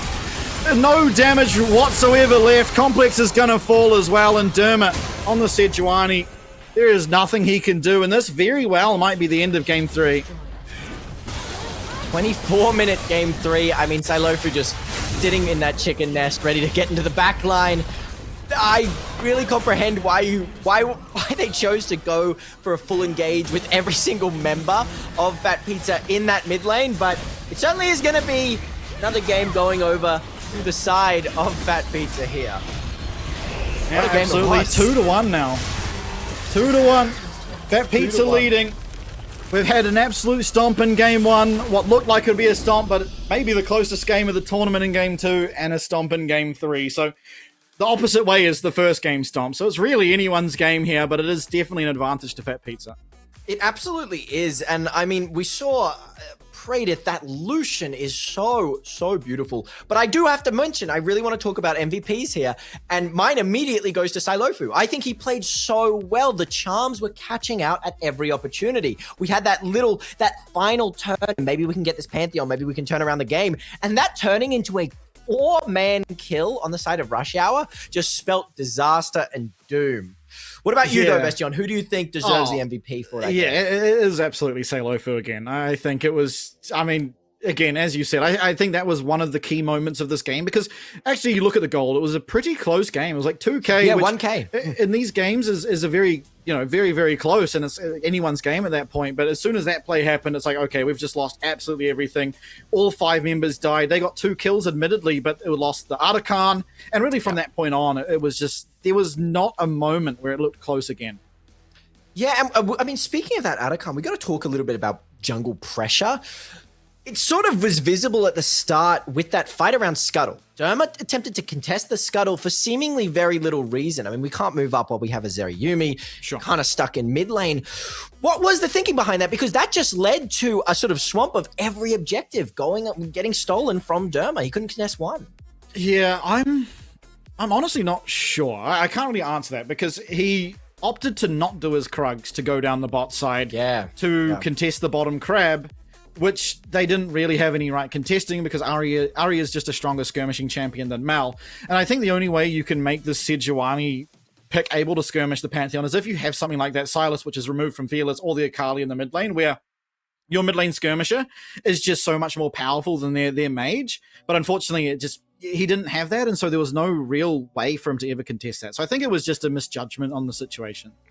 Yeah, which is bound to happen because, I mean, we're already 2-1, we're game 3, and we will get into the next game, but we're going to take a short break. Stay tuned, though. I mean, these games are absolute bangers, but definitely stay tuned. We'll be back.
And we are back. We're back after that banger of a game. And it is just, I think the aim of the game really, at least in a majority of these, is snowball, snowball, snowball. Whoever can get that early tempo lead, it's just a complete stomp on their side. But something I want to talk about, Vestion, something I really am focusing on here is Fearless is taking effect. We are so deep in these games. And what is it? Is it 30 champs completely gone now? Yep, and it kicks off with 6 more as well. So 36 champs removed before the first pick. And, I mean, it's really, really hard to navigate. I mean, pro players struggle to navigate, you know, when you get to games 4 and 5. And their entire job is learning what to play, how to play League of Legends, what champs to play. So when you're not a pro player, you can't commit your entire life to doing it. It's even harder of a task. So I think we're going to see some interesting picks. Some pocket picks almost certainly going to come out. But I do think just by, you know, knowing some of the players, and obviously when I was playing, I obviously went to people's OPGGs and then looked at it. It does to me seem like fatpizza and their players do just have a wider range of champs that they actually actively play. So I think it gives them a really big advantage going into this next game. But again, I mean, you could just find a game where Violet and Bulldog get really far ahead in the bot lane, and that's a perfectly good avenue to play through. Absolutely, yeah. I think we did see it a little bit in terms of the jungle, that Sejuani pick coming through. Very hard to skirmish into a Pantheon, and jungle champs, like so many of the really powerful jungle champs have just been taken out. And I think with those bans as well, in all these games, we've been seeing the Wukong ban come through. We've been seeing, you know, the Kiana, the Ambessa ban come through. Yeah, Vi. I think the most, that Vi. I think the lane that we want to look towards on what might get the weirdest pick, I really do think is the jungle. Because I know Silofu definitely has a very wide a base of champions that he can rely on, and we'll definitely see. I'm curious as to what complex picks that Mel didn't really come into its own, did it? It didn't really perform as well as it could have. Yeah, definitely not. I think, and when it comes to the jungles, I mean, pretty much all of the main bruiser junglers are removed. I think Trundle might be the only exception to that. Which, I mean, is a very easy champ to just pick up and play realistically. But still, I'm not sure if either of them will be willing to do that. So you look at sort of the tanks that are left. Well, Maokai's been getting banned every game. That leaves Skarner.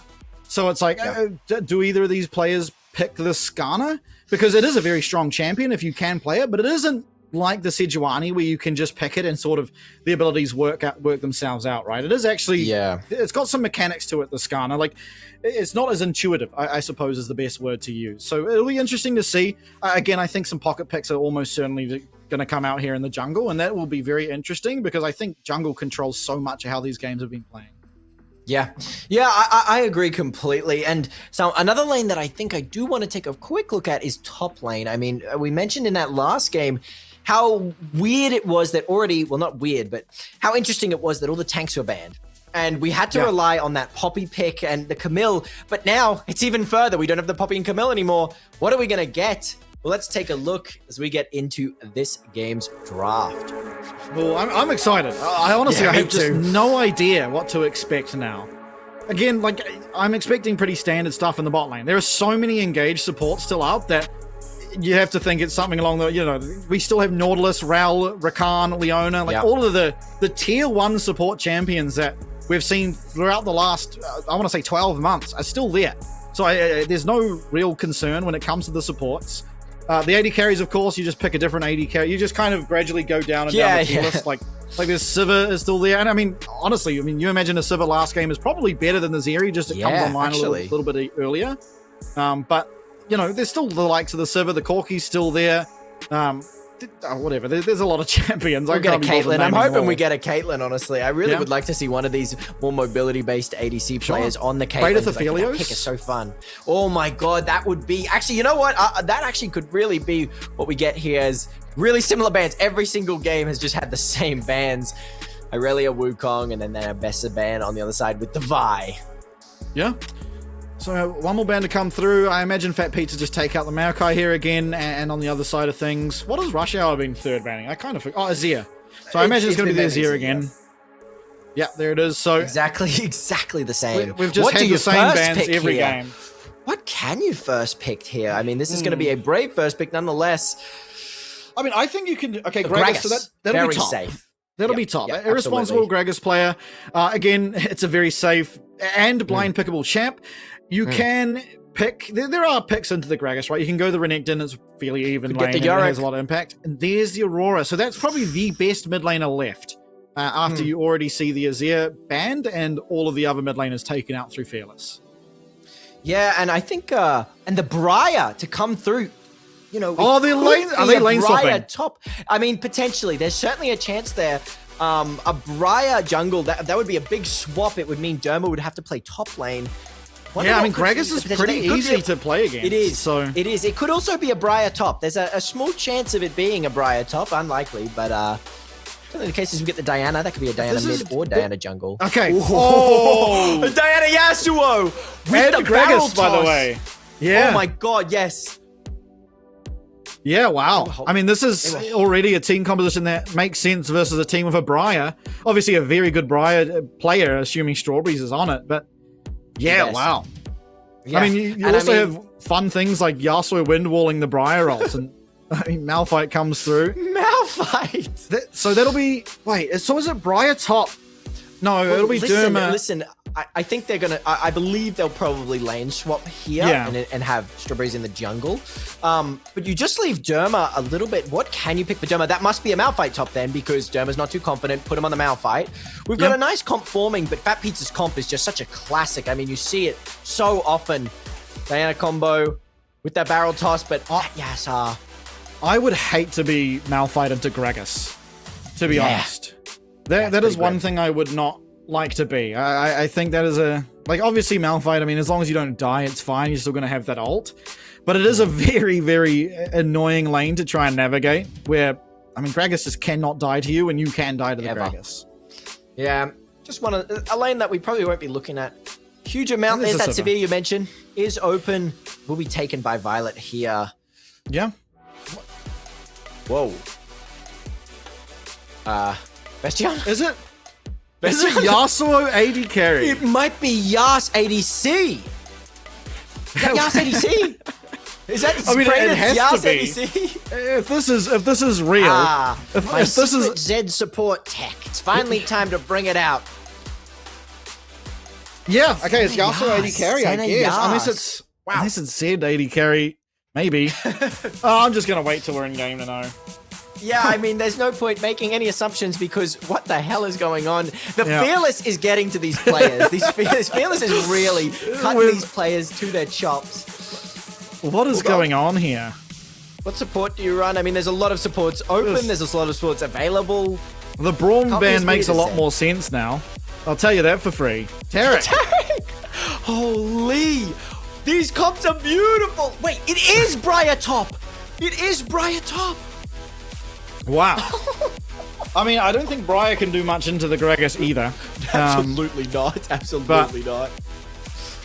Yeah, well, okay. I mean, I like the Tarek. I like this Tarek pick. It's going to be hard to land a stun onto Yasuo, but yeah, Tarek Sivir is a pretty scary lane. Admittedly, Yasuo is also very scary to lane against as an AD carry, but that's also because I'm a much worse AD carry than Violet, so I'm sure he's perfectly capable of navigating the Yasuo matchup, but very interesting comps. This game, I mean, these are the craziest comps we've seen from the tournament. At the start of the tournament, the craziest thing we saw was why not locking the Fairy jungle, and now we have a Briar top. Yes, ADC. Even the Tarek, that's the first Tarek we've seen. Man after my own heart. I love the Tarek pick. And that I will say, the Tarek pick is sleeper good here. Well, not sleeper good, obviously good. You can block the entire full combo of the enemy team. It can be completely invalidated, including that Zed execute as well. Yeah. Yeah, it is a very good Tarek pick, which is rare to say in this day and age. But no, I definitely agree. We haven't even really touched on the Zed. There is an exhaust taken by Bulldog to navigate the Zed death mark, so... What do you think about the Malphite jungle? A bit of a new pick with this patch allowing. I think it's good. I think it's really good. I mean, obviously you kind of want to rush 6, but it does have some ganking potential as long as your team has set up. And I mean, there's kind of set up, right? Like if Tarek has a stun, but it's not that reliable into the Yasuo center. But more likely, you know, you've got the Briar guaranteed setup where you just press Q on someone and they are stunned. I do think it does seem like a miserable top lane matchup, though. It doesn't. It just, I mean, how do you, like, I played a single game as Briar top, and it was a hopeless existence, so... Oh, wow. Bulldog missing that stun early. Yeah, lethal tempo for both of these AD carries. One with ranged auto attacks, though, makes it a little bit easier. Exhaust does come down from Bulldog. Heal used by Shinky. There's, of course, healing on both of these supports, so... I'm not a natural ADC or support player, so I don't know exactly how it goes, but what are we expecting in this bot lane? Are we expecting kills to come out? Do kills need to come out for Praedyth here? Not really, because your team comp is entirely built around the Yasuo. So even if you don't get kills right, you end up going to a team fight, and one of the explosive cask or the Moonlight... No, what is... Oh, I can't remember. Moonfall or something is Diana's ult. Anyway, one of them's going to land on multiple people, and you can just ult off that, and you've kind of found your way into the fight with a lot of impact. So you can, though. I mean, there is definitely kill threat when you are playing this Yasuo bot. Of course, he has Ignite as well. Typically, you do see Exhaust. Oh, yeah, the Ignite. I didn't see the aggressiveness. Yeah. Obviously, Exhaust means you can kind of get more up in their face and deny that damage coming back at you after the wind wall's down. The Zed Aurora matchup can be quite volatile as well. You know, this Aurora pick, I feel like, I know it's probably disagreed, but I feel like it's very feast or famine. If Complex doesn't pick up a couple kills in these little skirmishes, its usefulness really falls off because you are lacking. I guess you've traded. You're lacking CC for no CC offered in mid lane, but you just have so much on the rest of your teammates. At least for fatpizza here. What's that goal? What's the Aurora goal? To follow up with the Malphite and then just add damage to these team fights, or is there a specific champion that it's going to be aiming for? Yeah, well, I mean, and that is generally the goal of the Auroras. You're kind of a disruptor, right? Where someone on your team has the engage and you can follow up really, really easily on it. You have good side laning just by virtue of having so much. Ooh, hold up. This Bulldog getting very low, has to flash away. But you have very good side laning as well as wave clear, so you kind of just have a bit of everything minus the CC. And even then you have a couple of slows. Yeah. Ooh. At the early oh, nice stun. That's connect. Yeah. Oh. Oh. Yeah. Wow. Yep. Malphite very bad into Diana, I imagine. The armor tank is not too good into the full AP, as a dive is so available to King here. Yeah, both sums available for Violet, so it's pretty important that they try and go for the Taric, especially with the healing that's offered. And there's the kill. Can they look for more? They break the spell shield with the dash, and maybe Violet's going to pick up a bunch of kills. That's 2! Make it 3! Triple kill for the Sivir. Beats of Warfare going over to fatpizza, but you do just give 3 kills to Violet. Is that what you want? Absolutely is that truly what you want? Yeah, that's definitely not worth it. Now, as you see, you got the feat of warfare. Pickup. Holy, that BF sword pickup is going to make this hell. The dive was good. They did get this Taric. Both the stun only landing on that Diana, and then just committing. Violet being able to pick up 3. Good lord. They did importantly at least get the kill, so it wasn't just nothing. He didn't get to farm the wave afterwards, but with the ricochet, he essentially did anyway. Unfortunately. That is going to be a very, very difficult to deal with Sivir. And we've already seen what Violet can do with just a bit of gold given over to him. I say a bit, it was 3,000. It's quite a lot more than a bit. These early Drakes. Diana absolutely loves these early Drakes. We're getting another one here. It worked out from game 1. Trying to look for it again here, game 2. Danny, we're in the area, so it is just going to be given over. We can get multiple. I feel like after that little fight there, King has to be thinking of, or this Diana definitely have to be thinking of how easy it is to invade on this Malphite. And we really should be abusing it at every stage of the game. I love watching this bot lane. I feel like anything can happen at any moment. But you don't want it to, because now the Severe has a BF sword. Yeah. I mean, you do still have stronger fighting. Like, if you're able to get onto the Sivir, the Yasuo will still win. But it is a pretty tough task to do that. As you're really seeing here. Yeah, I mean, it's just constant sort of back and forth. There's so much healing with this Taric, although, take a look at Diana. Comes down, level 6 here for Diana. Is going to find a way on the back, does manage to bait out that spell shield, but how many kills will Violet get this time? That's 1. Praedyth not tanking, he flashes away, but it's not going to get him his shield, and he does go down. The tower had ticked up too many shots that while it was a good flash to not take 2 tower shots, it was still doing so much damage. And now your Sivir is 5-2. Is this worth it, Vestion? I mean, it depends in some regard, right? If this combo lands onto Sivir, she's going to get 1 shot. Yes, unless there's yes. a already peppered Taric ult. Because I think you will kill the Sivir before the Taric ult actually channels. But again, Violet is just such a good player. He's the last person on this team you want to be giving 5 kills over to. Very lucky that Praedyth didn't just immediately take the aggro there, but... Yeah, certainly it was a nice bit of juggling from the side of Shinky to allow that sort of activate in the way that you don't trade for 2 for sure. This top lane, nothing has happened. There's a 10 CS lead and that's about it. The Briar Gragas we can report in, very uneventful. Slight lead though for Strawberries.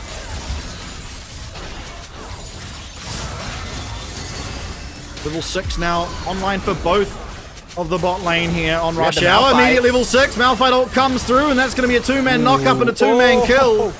As Violet get in very, very strong very quickly. In every single one of these games, it does just seem like one of these ADCs gets so far ahead, and it's looking like it's over for Violet here. Strawberries may be looking to try and find a proxy. Not able to do so. Will be denied, but gets to the grubs. All 3 will be picked up.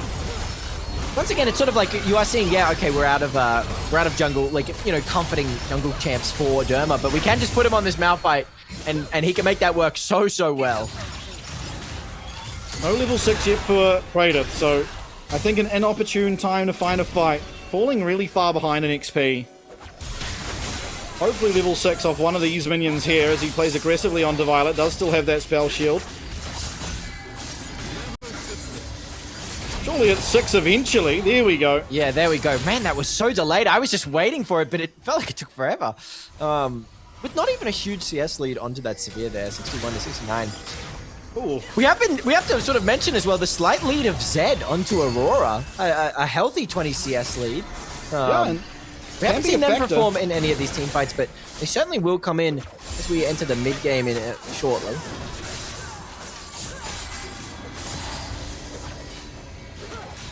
Praedyth finishing off that wave. Getting close to his Blade of the Ruined King. You have to imagine that Violet, much the same, getting near to his Yuntal. We'll see if he has it off this back. Definitely will be. With 6 kills under his belt. Oh! Man, look at the healing on this Briar top. The sustain is frankly absurd. Is there a kill potential? There must be a kill potential with a good... Going for that rower build. I mean, I don't think there sustainers. is, just because Strawberries can press W. Yeah, true. I'll be honest, I've never looked up the names of Briar's abilities. I've never seen it. I've never had to cast a Briar game before, actually. Wow, look at this. TOR first. Wow. Yeah. We are blessed to have you cast it. Won't be able to connect there on the route. In terms of this Briar's job, actually, you know, let's say the full combo. Well, let's say there's a nice little Malphite engage combined with Aurora engage. Are you just sort of a pseudo frontliner bruiser for your team? Is that the main goal of the Briar? I guess so. Yeah. I mean, like you do drain tank a lot of damage, right? Like similar to Aatrox, but just a little bit less access is typically how I would view this Briar. Yeah, that's a good way to think about it. So I think it's essentially just a less powerful Aatrox is kind of how I view it. It does have a lot of its power in the fact that it can...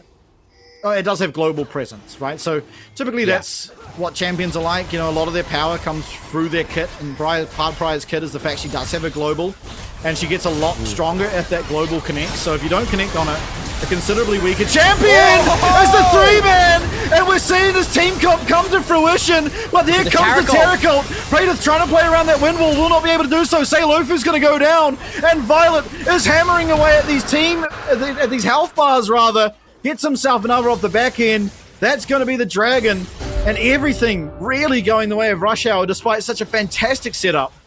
I mean, look at this team fight. This is the dream team fight for fatpizza. You get the flash engage from Praedyth and that Diana, but you just don't have a damage. And the Taric completely removes everything. You can't do anything. Silofu's entire damage invalidated there. Look at Violet's health bar. That's an ADC that just ate 3 ults from ADC killers.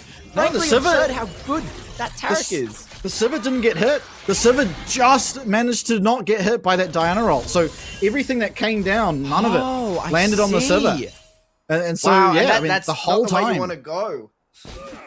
That was, I mean, it's only got to be a bit of a disheartening effect for fatpizza when your main combo, everything's supposed to go right, doesn't go exactly the way to plan as Violet is getting bigger and bigger. Unfortunately, very quickly, this Gragas's job has become just one-man ult the Sivir. Because there is a very, very, very strong AD carry on the Rift, and I think, unfortunately, if you're not able to get onto him, there's not much chance you have in these fights. Yeah, I mean, seemingly in most of these games, while the first couple games were more based around team play, they've sort of devolved a bit in terms of the ADCs. I mean, we said it at the start, everyone's going to be looking at these ADCs as, what was that? Look at where Praedyth died. Oh, what? He was on the merry adventure, it would seem. A very deep play there from the Yasuo. He's going for that 10 death power spike, I'm certain of it. Oh yeah, he's getting there, he's halfway. Yeah. It's a big thing. I just think this Taric is such a good pick here from Bulldog.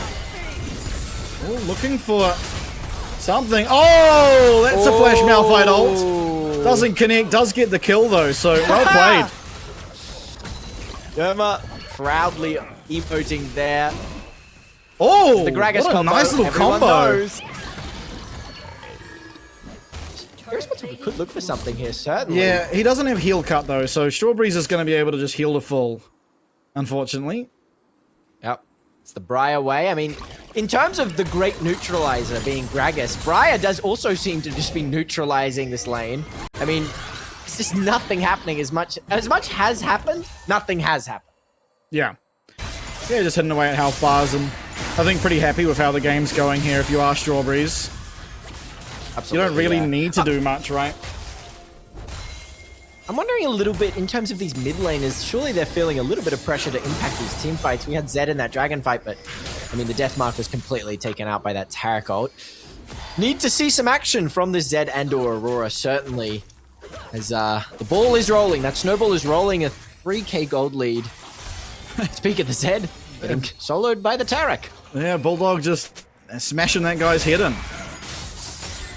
I was going to be honest, it's a lot nicer seeing Bulldog on a champ with some autonomy, rather than the likes of Yuumi. Yuumi.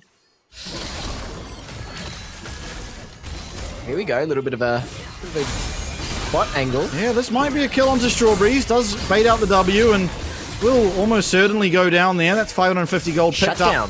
Yeah. Team's just so far ahead. Yeah, I mean, King's been getting a very nice lead for himself after that first kill, and certainly, as long as you get through these spell shields, look at Violet's damage. Oh, tanks an extra tower shot for. Yeah. Just good luck, really. We'll get the tower though. The first turret. Feats have already gone over as we've got those upgraded boots. Oh, they're looking for a teleport play. There is Gragas ult available. The Gragas in the back line. Praedyth is just 1 HP though, dying to almost Ricochet and Ricochet alone. I think Irresponsible quickly realizing he is in no man's land. And unfortunately, much the same for Shinky. Does try and go invisible. Has made it out for now. Briar ult coming in though, connects onto Praedyth. And in will come Strawberries flying. Does get knocked up, taking a lot of damage, trying to turn it around and will go down almost certainly to that tower. No, with the W has survived for now, does eventually get taken out. Seilofu now trying to find a way in this team fight. A bit of damage onto that Taric, but not nearly enough. I mean, you're just seeing, how, like, once again, Violet, and honestly, Derma here. Derma's very tanky. And that Malphite ult onto that Gragas, I mean, you just take him out of the team fight, it's immediately a 4v5. And King went in, the Diana went in, but not much, really. But not much. Yes, you had that Shattered Arm Guard, you didn't use it or whatever. But still just not enough to collect anything. Taric is providing so much healing and stunning that it's so hard to get on this Severe. It's almost impossible. And now the IE is available to her. That Infinity Edge already in that fight, just with that Yuntals and BF sword doing so much damage, it's just practically double. And yeah, I mean, this game is quickly running away from the side of fatpizza. Unfortunately, I think that triple kill, level 3 or whatever it was, given over, was a little bit of the undoing. They do pick themselves up a dragon, so delay 5 minutes on the soul win condition. And there is another Khan still, and if it is rush hour to start it, and somehow fatpizza find a good avenue in, a lot of armor shred and whatnot coming through, there is an avenue they can win that fight. But at least for the time being, it's going to be very difficult. Certainly will be, and I just think with these items online for Violet, you really need. I really do think this mid laner here, Zed, has to be the one to be making an aggressive play to take out Violet. I mean, he's the main factor that you have up your sleeve to change how these team fights have been going, and we just haven't really seen any performance. And something worse that I think is coming is we might be building a Black Cleaver there, which whether that's good or not, you're not winning extended team fights. Right. If he lands this Q, flashes! Can he get it? No, the healing strawberries is going to out heal. Oh, disaster. That is great dive, just turned absolutely terribly. You can't underestimate the Briar main on his Briar pick. And meanwhile in bot lane, the game is being ended. Yeah. And we might have our fastest game today. They do manage to eventually take down Briar. But yeah, looking for the... Oh no! Turret. Oh no! Oh god! Wait, we are actually losing our Nexus turrets! Oh, nice little engage! Violet, 1 HP, but there is Z ult coming through now. Violet still alive, and he does end up going down to the Z and maybe overextending now the side of Rush Hour as Bulldog will fall. There's some shutdowns being picked up, but what in the world did I just witness? Will we not remember the mistakes of our past failures? It was the exact thing that happened to Rush Hour. They stayed too long. fatpizza stayed too long in that other game and allowed shutdowns to be collected, and that's just what Rush Hour did. Why do we need to even go in the fountain there, Derma? What was that? Where was he going? What was the plan? Who could potentially tell? Gragas, I mean, irresponsible there. Perfect triple flash belly knock up. And Bulldog very, very late on the Taric ult, unfortunately. Otherwise, there is an avenue where maybe Violet could have played that out, but it was a good look from Irresponsible. Finds the nice knock up there onto both the carries that allowed Zed to actually get in there and find the damage. But still, I mean, a game fully in control of Rush Hour still. Yeah, I mean, the fact that they can still make a play like that, their shutdowns weren't incredible. Like, their shutdowns weren't actually insanely high. So they can make a play like that and still stay quite decently ahead. I just think that was frankly absurd. And if they make another play like that, though, fatpizza will be able to recollect and we'll be able to turn the tides, because you do lose so much tempo and so much of your advantage from that. I really need a gold check, because somehow this gold is even, despite me looking at the map and seeing almost no towers existing. Yeah. So, where is I mean, it's just all on Zed. It's just all on Zed. And, I mean, Diana as well, admittedly. But look at the gap on Violet there. Look at that. Yeah.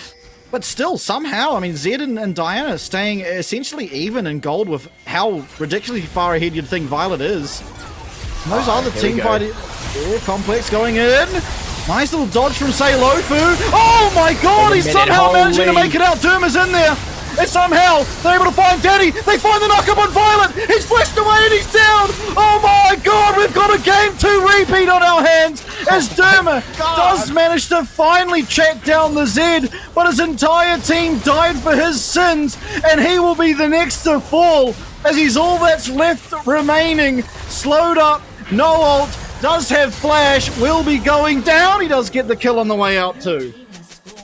Why can we not learn from our mistakes? It's a complete repeat. It is a complete repeat. You greed near their fountain. You greed near their base. You allow for the gold to be retaken for zero reason. And that perfect Storm team fight. Diana ult, Yasuo ult, allowing that kills right onto Violet. I mean, you just twist and turn this game back into the hands of fatpizza.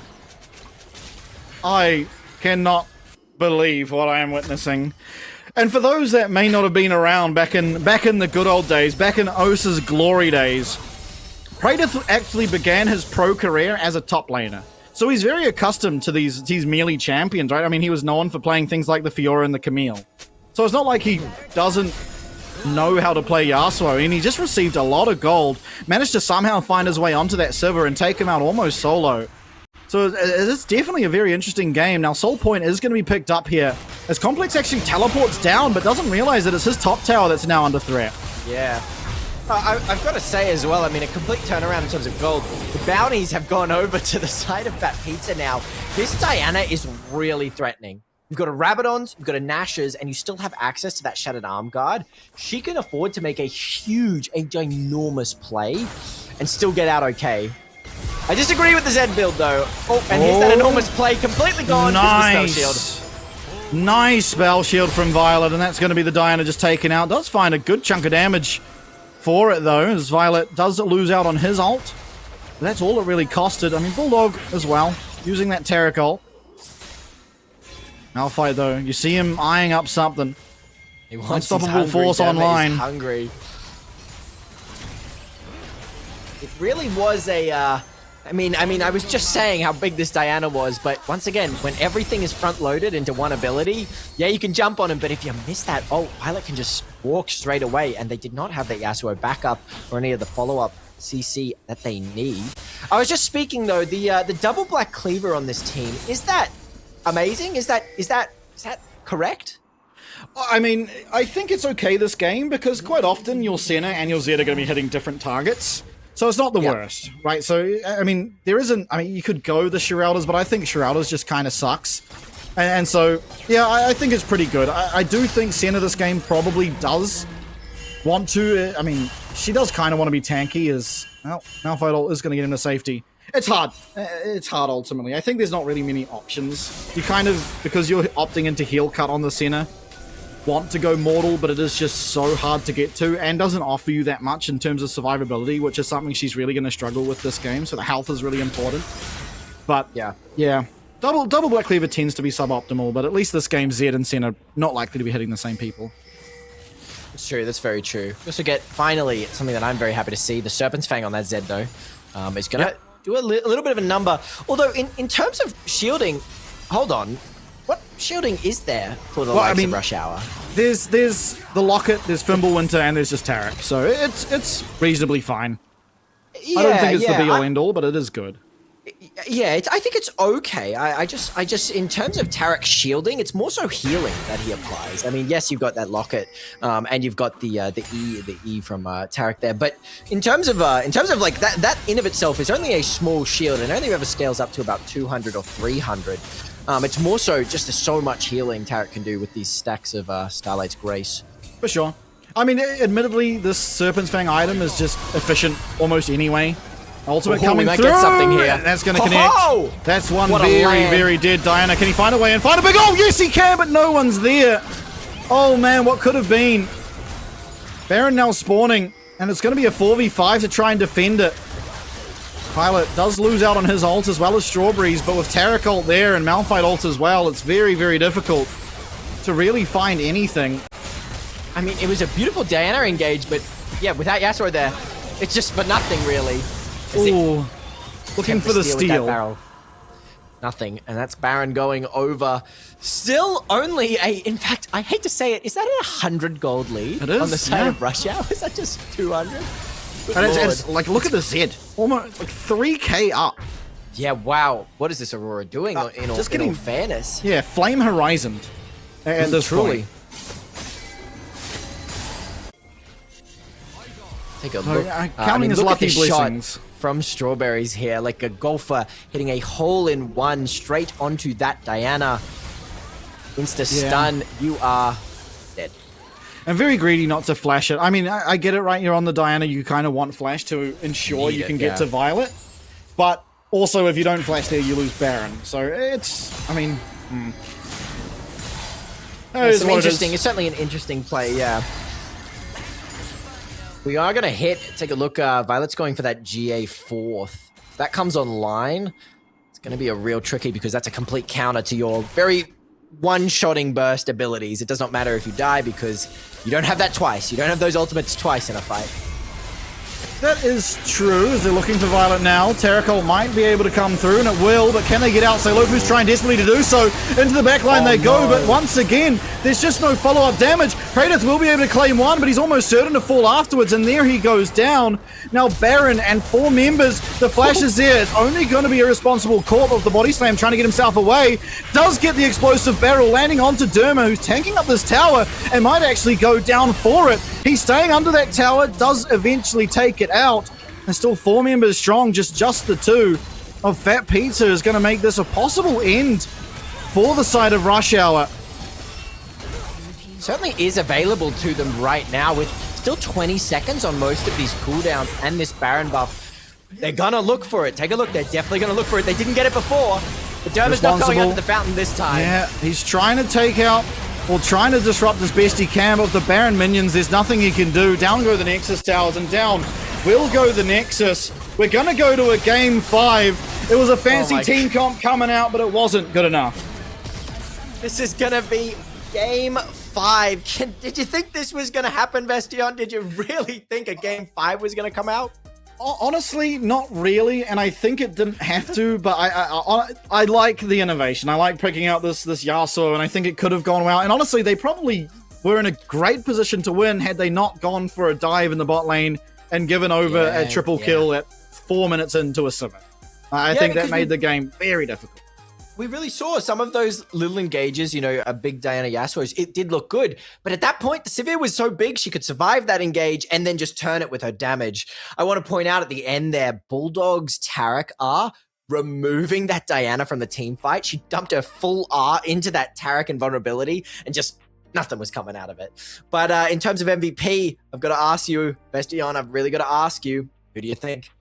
I mean, it has to be Violet, right? I mean, the fact that the possible game-winning fight that was found by that dragon by the side of fatpizza missed Violet by mere pixels. And had it have landed onto Violet, there's a very real chance that they're able to win and completely wipe that fight and run away with the game. But Violet able to just get out of dodge of a flash Diana R and completely demolish that fight really gave them such a good lead. And you saw how close the game was. I mean, I'm gonna be honest, Seilofu completely gapped mid.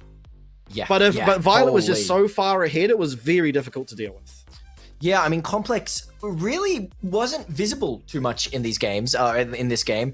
The Aurora, we did see some big Aurora ults, but never really any cleanups, never really any big reset moments. I think for MVP, though, while Violet played picture perfect, the support, Bulldog, I love that Taric pick, and we had some really good moments of invulnerability. We had some really good stuns as well, some connected stuns, which you don't see. It can be a very difficult. We did get a little one land in that bot lane early. We had a couple land in the mid game and some really good ones in the late game.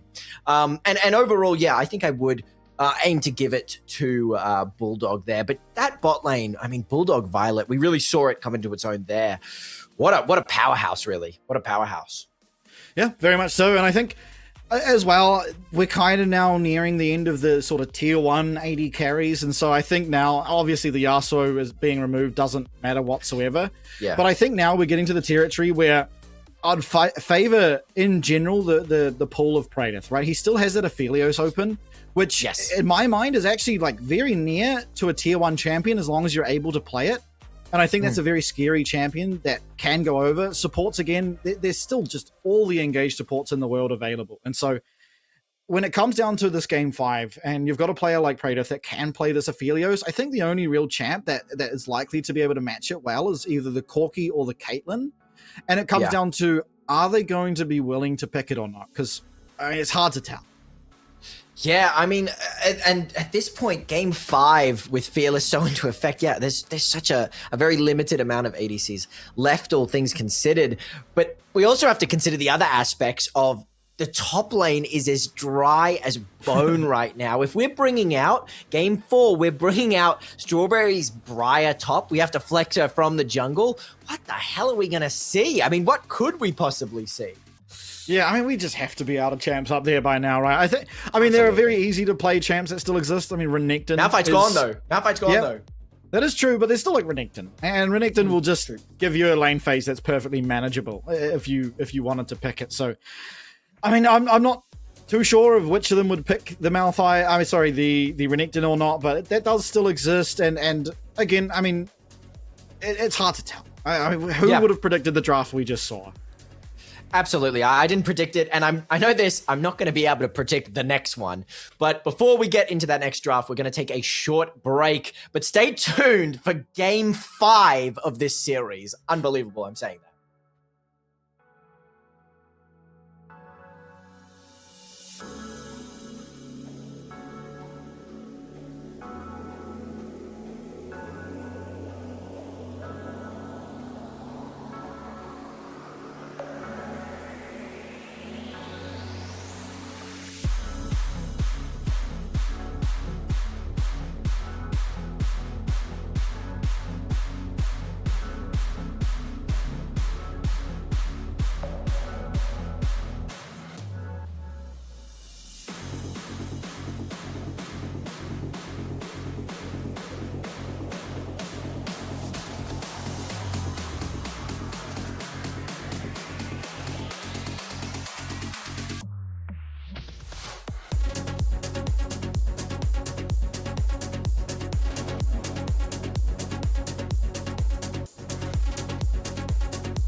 And we are back. I mean, just before game 5, I'm still at a loss for words in all of these games. None of these games have really just been like, oh yes, of course, that makes perfect sense, and this has gone this way and such of that.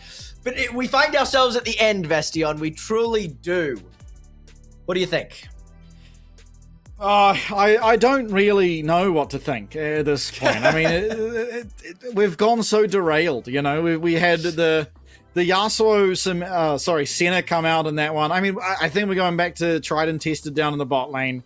But I'm really worried about mid. I'm going to be honest. I think in that last game, if not for what happened bot, Seilofu probably just runs away with it. He's like up 3.5k gold by the end. He's up 100 CS. Like, this can't be happening in a matchup where you got an Aurora, by the way, a very strong laner. So I'm very worried about what we're going to see. We didn't really see much in terms of like genuinely see much of what went on in that mid lane. Besides, honestly, I remember panning over and the Zed had Seilofu missed actually a full combo. So I actually thought the whole time I wasn't really paying attention to the CS score, but it just seemed to just collect and collect and collect more. And if I think they allowed maybe an extra couple minutes in that game, one good team fight and that Zed can completely take over. But yeah, we are. We're certainly something that you mentioned is a lot of the tier 1 mids have been taken away. And as we are in Fearless Game 5, I mean, these picks are so dried up. There is every single good pick has gone. But something you're keeping your eyes on is specifically the Aphelios pick, I hear, as we will get into the first draft. Yeah, I mean, I think in part, I mean, Praedyth is just such a good Aphelios player, and I still think that champion is just really, really strong when piloted by the right person. And right now, you've got 40 champs removed, 6 more to come, and a large portion of these strong AD carries are gone now, the ones that can stand up to the Aphelios. So, I mean, Caitlyn does remain. I think that's the best champion that you could pick into this Aphelios, but it has to be paired with a good range support, and they're all gone. I mean, how many champions are in the game? Is it like 180? It's about around 180 or something? Oh, I can't remember. Something like that. The number keeps getting bigger. Removing 40. Yeah, it does. Removing 40, though, I mean, good lord, you're cutting out such a large chunk. But we're still going to get the exact same bans. I promise you there's a Wukong coming. No Aphelios ban. I mean, it's risky allowing Praedyth to get that Aphelios. There's the Maokai right on cue. Oh, Nazir would be a good ban here, I think. And then to round it out, Wukong would be really good as a third ban. Oh, really? You're thinking that Wukong? I don't know. I really don't think they'd go for that. That's a risky ban, truly. Right on cue. So, first pick on blue side. What is the first pick? Yeah. Now, obviously, when you watch like the highest levels of competition in League, as you get through the Fearless, red side becomes stronger and stronger because there's less blue side first picks that you really want. Now, Ryze is a good blue side first pick, but how much practice has Complex put into it? Because it's not an easy champ, right? It can farm easily. It's very good at clearing waves, but to actually have good impact in these fights and whatnot, you have to be pretty good at it. And it's got a hard matchup here in the way. Now, it's got really good gank setup, but does Derma actually play anything that can capitalize on that? Yeah, I mean, we've got to be out of jungle matchups, jungle champions right now, because we've already locked in. We are not. Nocturne is still available? I never really considered it. Nocturne was still available. That's such a powerful jungle champion in the hands of King here. What can you actually answer into this? What can you? I mean, we're out. We're out of stuff. Yeah. Yeah, I mean, it's going to be very difficult to find a jungler that can match this. And now Trundle is okay, but it's not... I mean, you don't see any tanks right now, so it's not getting the most amount of value. It can fight the Nocturne in isolation, sure, but I mean, the Nocturne can also just kind of run away from it. And that's going to be the Udyr top. That is not surprising. This is something that Strawberries does actually play. And it's actually a really good pick for Strawberries because that is one of his most comfortable picks. And the thing is, Udyr top really works. Briar top, you know, while they still took away with that game, we didn't really see much from Briar top. As we get the GP, a gangplank. Wow. This is really good. Okay, so Udyr's a really strong laner, but it's not strong to the point where it's likely to kill you, and gangplank is just going to get to scale and scale for essentially free. So assuming that Irresponsible actually puts time onto this gangplank, it's a really, really strong pick here. It also impacts the map while still dealing with this Udyr's obnoxious laning phase. So I really do like it. Hopefully Irresponsible has been watching a decent amount of BBP, picking up those picks and those tips and tricks. But now we get the meat and the potatoes here. What is left in this bot lane? A Ziggs ban, then those support bans from fatpizza. That Aphelios is mighty open. Not banning Braum. It is. Maybe they're looking for Braum. Yeah, we really haven't seen many Braum bans or Braum lock-ins, especially when they are quite good. Both teams love Braum in this position. And again, so many of the range champs have been removed, right? The Karma, the Lulu, the Nico, the Milio. There are, of course, more enchanters in the game, but certainly are available to them. I'm wondering what we are going to get. The Rakan. There's that Rakan. Stinky on the Rakan are very powerful force. And it's good into... Well, I want to say good into... It's one of the engaged supports that resists the Braum, essentially, is the best way to put it. Yeah. But yeah. Kalista, Renata, I guess. Absolutely. It's the classic. We are going to see it here. Are we thinking then the Aphelios for Praedyth here? It's open. It's completely available to him. Does that work well with a Rakan? It works fine with most supports. Obviously, Thresh tends to be its best. But, I mean, you kind of want a strong laner now. And with how your team wants to play, you kind of want something that can dive. I mean, Corki, Tristana, not the greatest in your isolated lane, but it complements what your Nocturne and Rakan kind of like to do.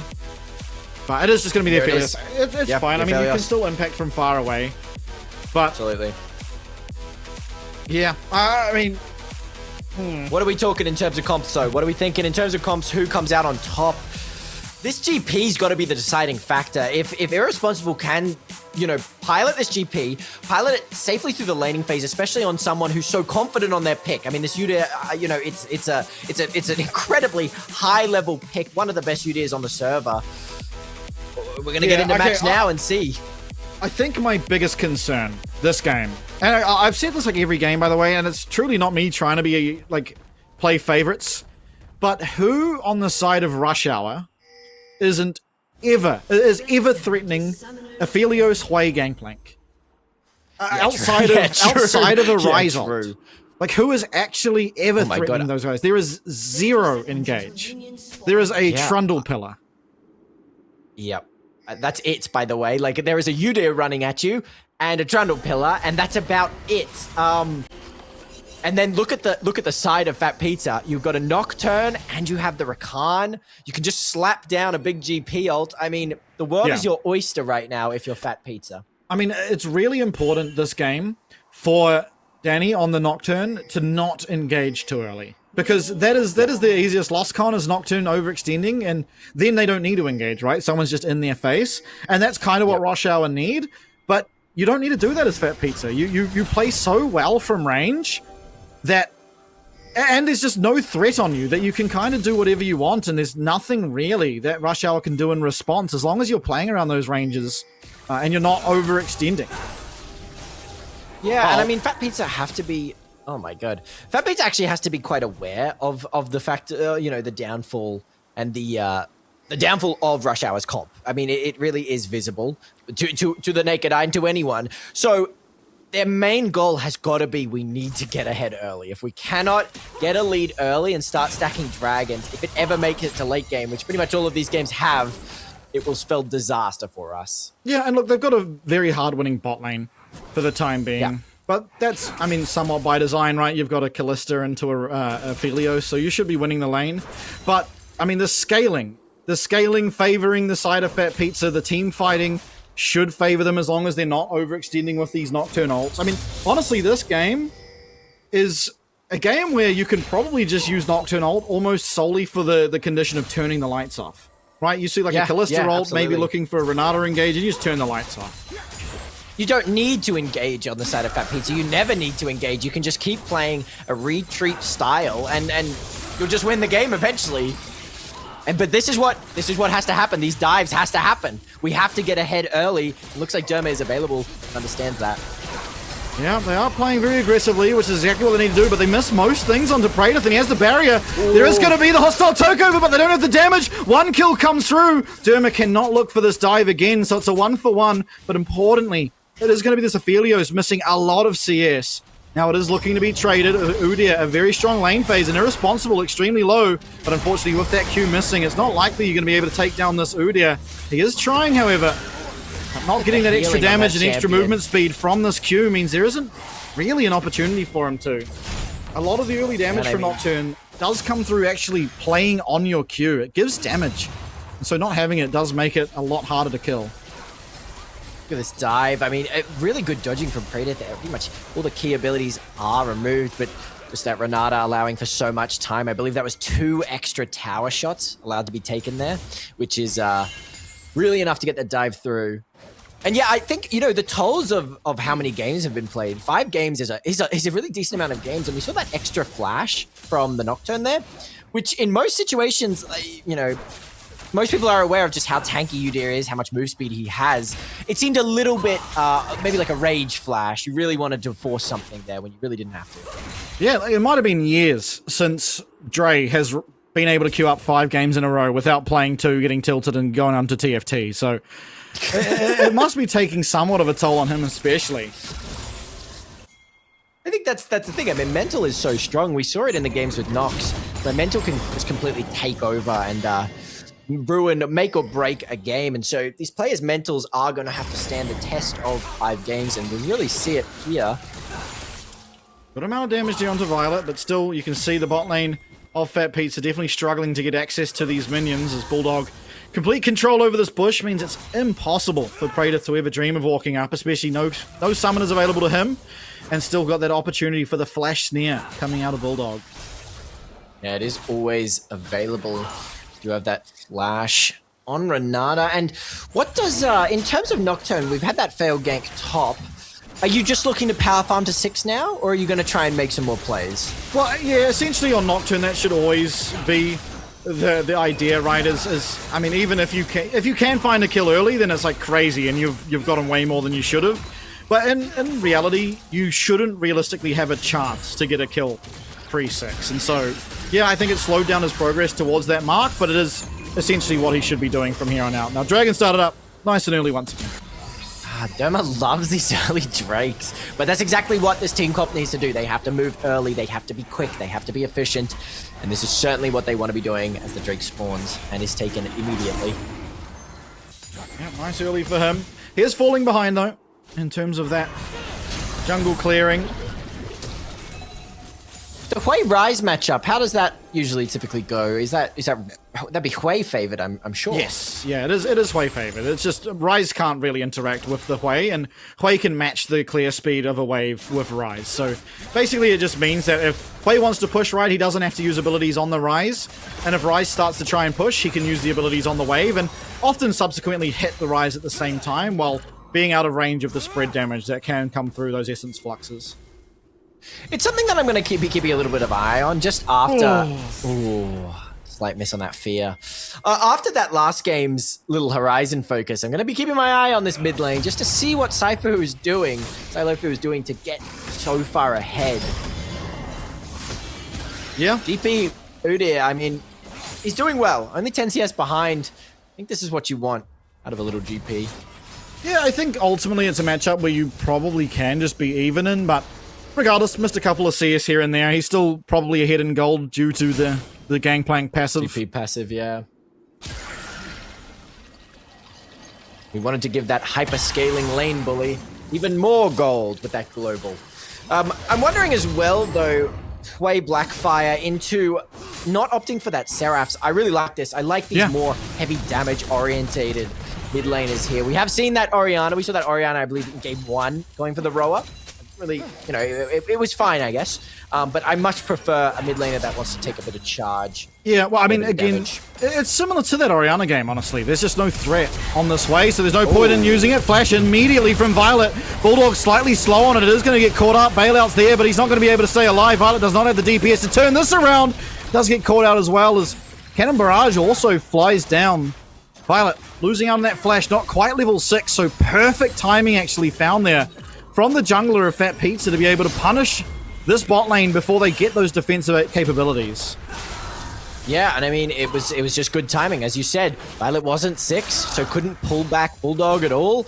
and you just give over a kill. And it's going over to Praedyth. That's going to be a perfect storm. Oh. Although, take a look. Oh, there's level 6 for vision. Shinky. Oh, they've used He just went everything. down. Violet does not have flash. The bailout's there once again. Can he find the damage? Praedyth. Oh, red, white. He flashes away, so there's absolutely no chance of a return, and he's going forward. And he's trying to rail at this health bar, but a little bit too tanky and slowed down. Means he can't get that kill, but look at this Nocturne. He's coming around. They know the win condition, and they're looking to get him even more fed. Q coming through of that Severum, and he will get the kill. The Nocturne might go down. No, flash in the nick of time. Flashing out. I mean, you have to be, and Derma does trade for the Rift Herald, but certainly not the trade that you want to be looking for as Praedyth picks up 2 kills and a kill on Nocturne as well to boot. I mean, here's the thing. This is what we're talking about. 5 games, you're going to lose a little bit of focus, and I think Bulldog lost a little bit of focus. There was certainly a chance that they didn't back. There was certainly a chance that they could have been in that mid bush, and you're wasting E already. You're wasting it in that that top bush there. And so the fight just went so well for Praedyth and Shinky. Absolutely. A little bit late on the recalls in order to get some of those tower plates means that they are going to lose a minion or 2 in this bot lane, although Shinky teleporting there to try and get earlier. Nice usage of that pillar to stop this recall. Flash forward. That's going to be the root coming down. The shield's not going to be enough as they will find one in return. It's going to be Derma picking that one up. Yeah, and that's completely fine, I think, in terms of... Okay, Praedyth, how is he getting back to lane? Yeah, what is happening here? I think, unfortunately, this teleport was really bad. Because he gets back to lane. Look at all the XP Shinky's going to get, though. Yeah. Level 7, Rakan, higher level than your ADC. Okay, they get to at least now come down. That's going to be the ult coming through. A nice usage of the Rakan ult, though, and Praedyth, he's going to go berserk. He's trying to one-shot his own Nocturne, but no bailout. Yes, he does get it eventually. And Shinky, oh no, he's left in no man's land. Lofu, though, gets himself the double. Wow, it is such a disaster at the start. Ooh, ooh, a bee's hair off there. I mean, it's such a disaster at the start of that. It was a really good dive. I mean, at the same time, Praedyth is losing out on so much CS and so much XP. But that little turnaround, a really brilliant TP from Lofu to collect 2. But the real winner of all that is Violet escaping. I mean, this goes so well. And that Renata Berserk, look at how much damage Praedyth does with that Chakram ulted. Just rinsing that Nocturne, rinsing his own team. And able... Brilliant footwork from Violet to dodge the extra engage. You do capture a little bit. That double kill is going to be really good in the hands of Lofu. But I mean, this game is just back and forth as we find ourselves 5-6 in terms of kills. And it is a 400 gold lead over to Rush Hour. Yeah, absolutely. A second dragon, though, being picked up here. And gold essentially even off the back of that play. Yep. Unfortunately, I think Praedyth getting really put really far behind, and I mean, I don't know that they can walk to lane if Rakan does walk with the Aphelios, but it's a whole lot more likely. Yeah, that TP kind of did mess up Shinky and more so Praedyth just in terms of sitting under that tower. Oh, Shinky loved it. Look, he's level 8. Yeah, he did get. Look at that. He just level 8, same level as the jungler, which we can understand is pretty crazy, all things considered. Yeah, when I'm casting the LCP, I'm often looking at a support that's 4 levels down on everyone on the map. Yeah. Rakan is higher level than enemy jungler. In fact, Derma just ticks over to 8 now. But does Rakan scale with levels, Vestion? I mean, every champ scales with levels, but I think you'd rather them on the Aphelios. Absolutely. This GP has been is steady scaling, probably getting pretty close to that Trinity Force now. Oh, lost the barrel mini game.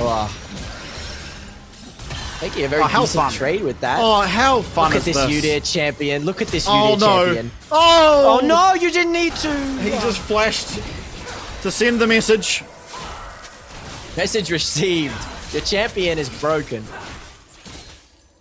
Well, I'm not sure I like the Liandry's Udyr. I think it's better in the jungle than top, personally. I mean, it gives you a lot more pressure, but you are going to get one shot by Aphelios. Yeah, if Aphelios can get to IE, I mean, you really are in trouble because your only front line is that Trundle, and we saw it in another game, a Super Asian locked in Trundle, and it looked a tiny bit squishy, especially once you get to that late game. Trundle pulls off so heavily. No tanks to steal stats from either. Exactly. Yeah, that's the biggest issue here. Is Trundle's really good if there's just someone to press R on, and this game there just really isn't. Look at that, getting himself a plate. Man, look at that Trinity. Maybe even. Oh, here comes the Ghost. Oh, nice little slow. Does have the Such oranges. heavy slows.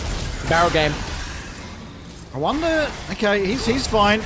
Ult used in the mid lane, and Violet's kiting, but he is going to get fed up, and down comes everything. Dodges out of all the damage though, and will be able to stay up and available. He killed top lane. Oh, GP soloed. Oh, there's an Udyr under my tower. GP, man, this champion is crazy, and Praedyth killed. Oh, there's something huge. Yeah, there's a kill happening everywhere. Keep track, Bastion. We gotta keep track. There's a kill everywhere. Mid lane's died, bot lane's died, top lane's died. Mid lane might be able to die again. Redemption's coming through, but Seilofu's got nowhere to run. Shinky's coming in to try and mop up the pieces, but unfortunately, despite level 9 on this Rakan, it's not going to be enough. Praedyth does get first tower though, finds a knock up there. No ultimate available though for this Rakan. He does. Oh, he gets it! Oh my lord! Oh god! Oh dear! Captain Violet.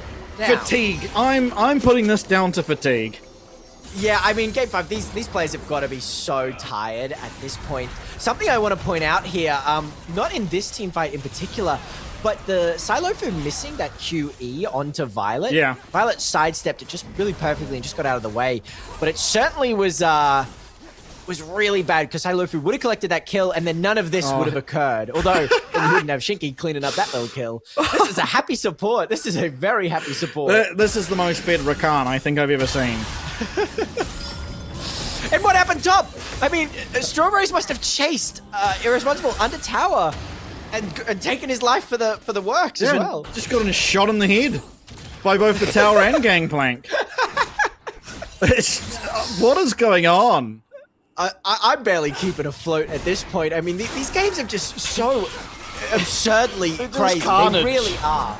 It's just carnage across the rift. I think the best part about it is, realistically, fatpizza just don't need to do anything, but just everything's happening.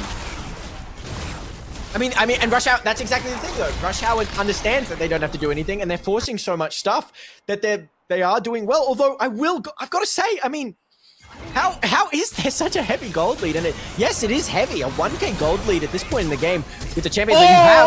Oh no! Oh my god! Shinky. Oh, you gotta laugh or you'll cry. Just missing. Just missing.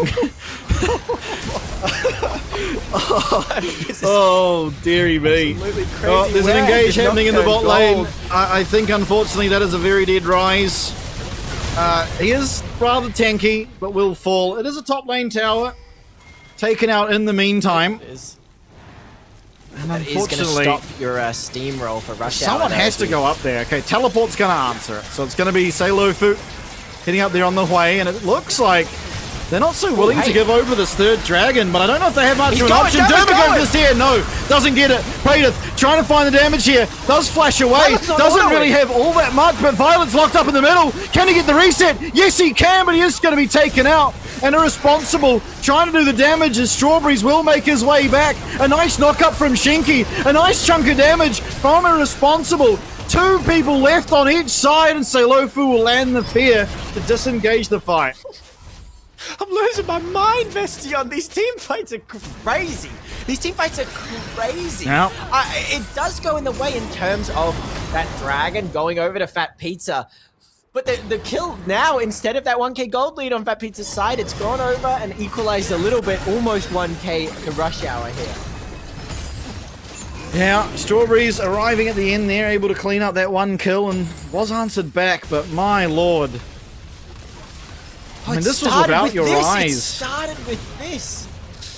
It did cost a lot, though. To get that was 3 ultimates used, and so that's why this fight ends up looking so close. I mean, Violet remains untouched for a while, gets knocked up there, but importantly the bailout put down by Bulldog means that he gets that reset, gives himself just that slight amount more uptime, which buys the time for Strawberries to get here, take out that GP. And I didn't even notice in the midst of it, but there's a teleport being channeled, and so Complex arrives fashionably late and is not able to get there.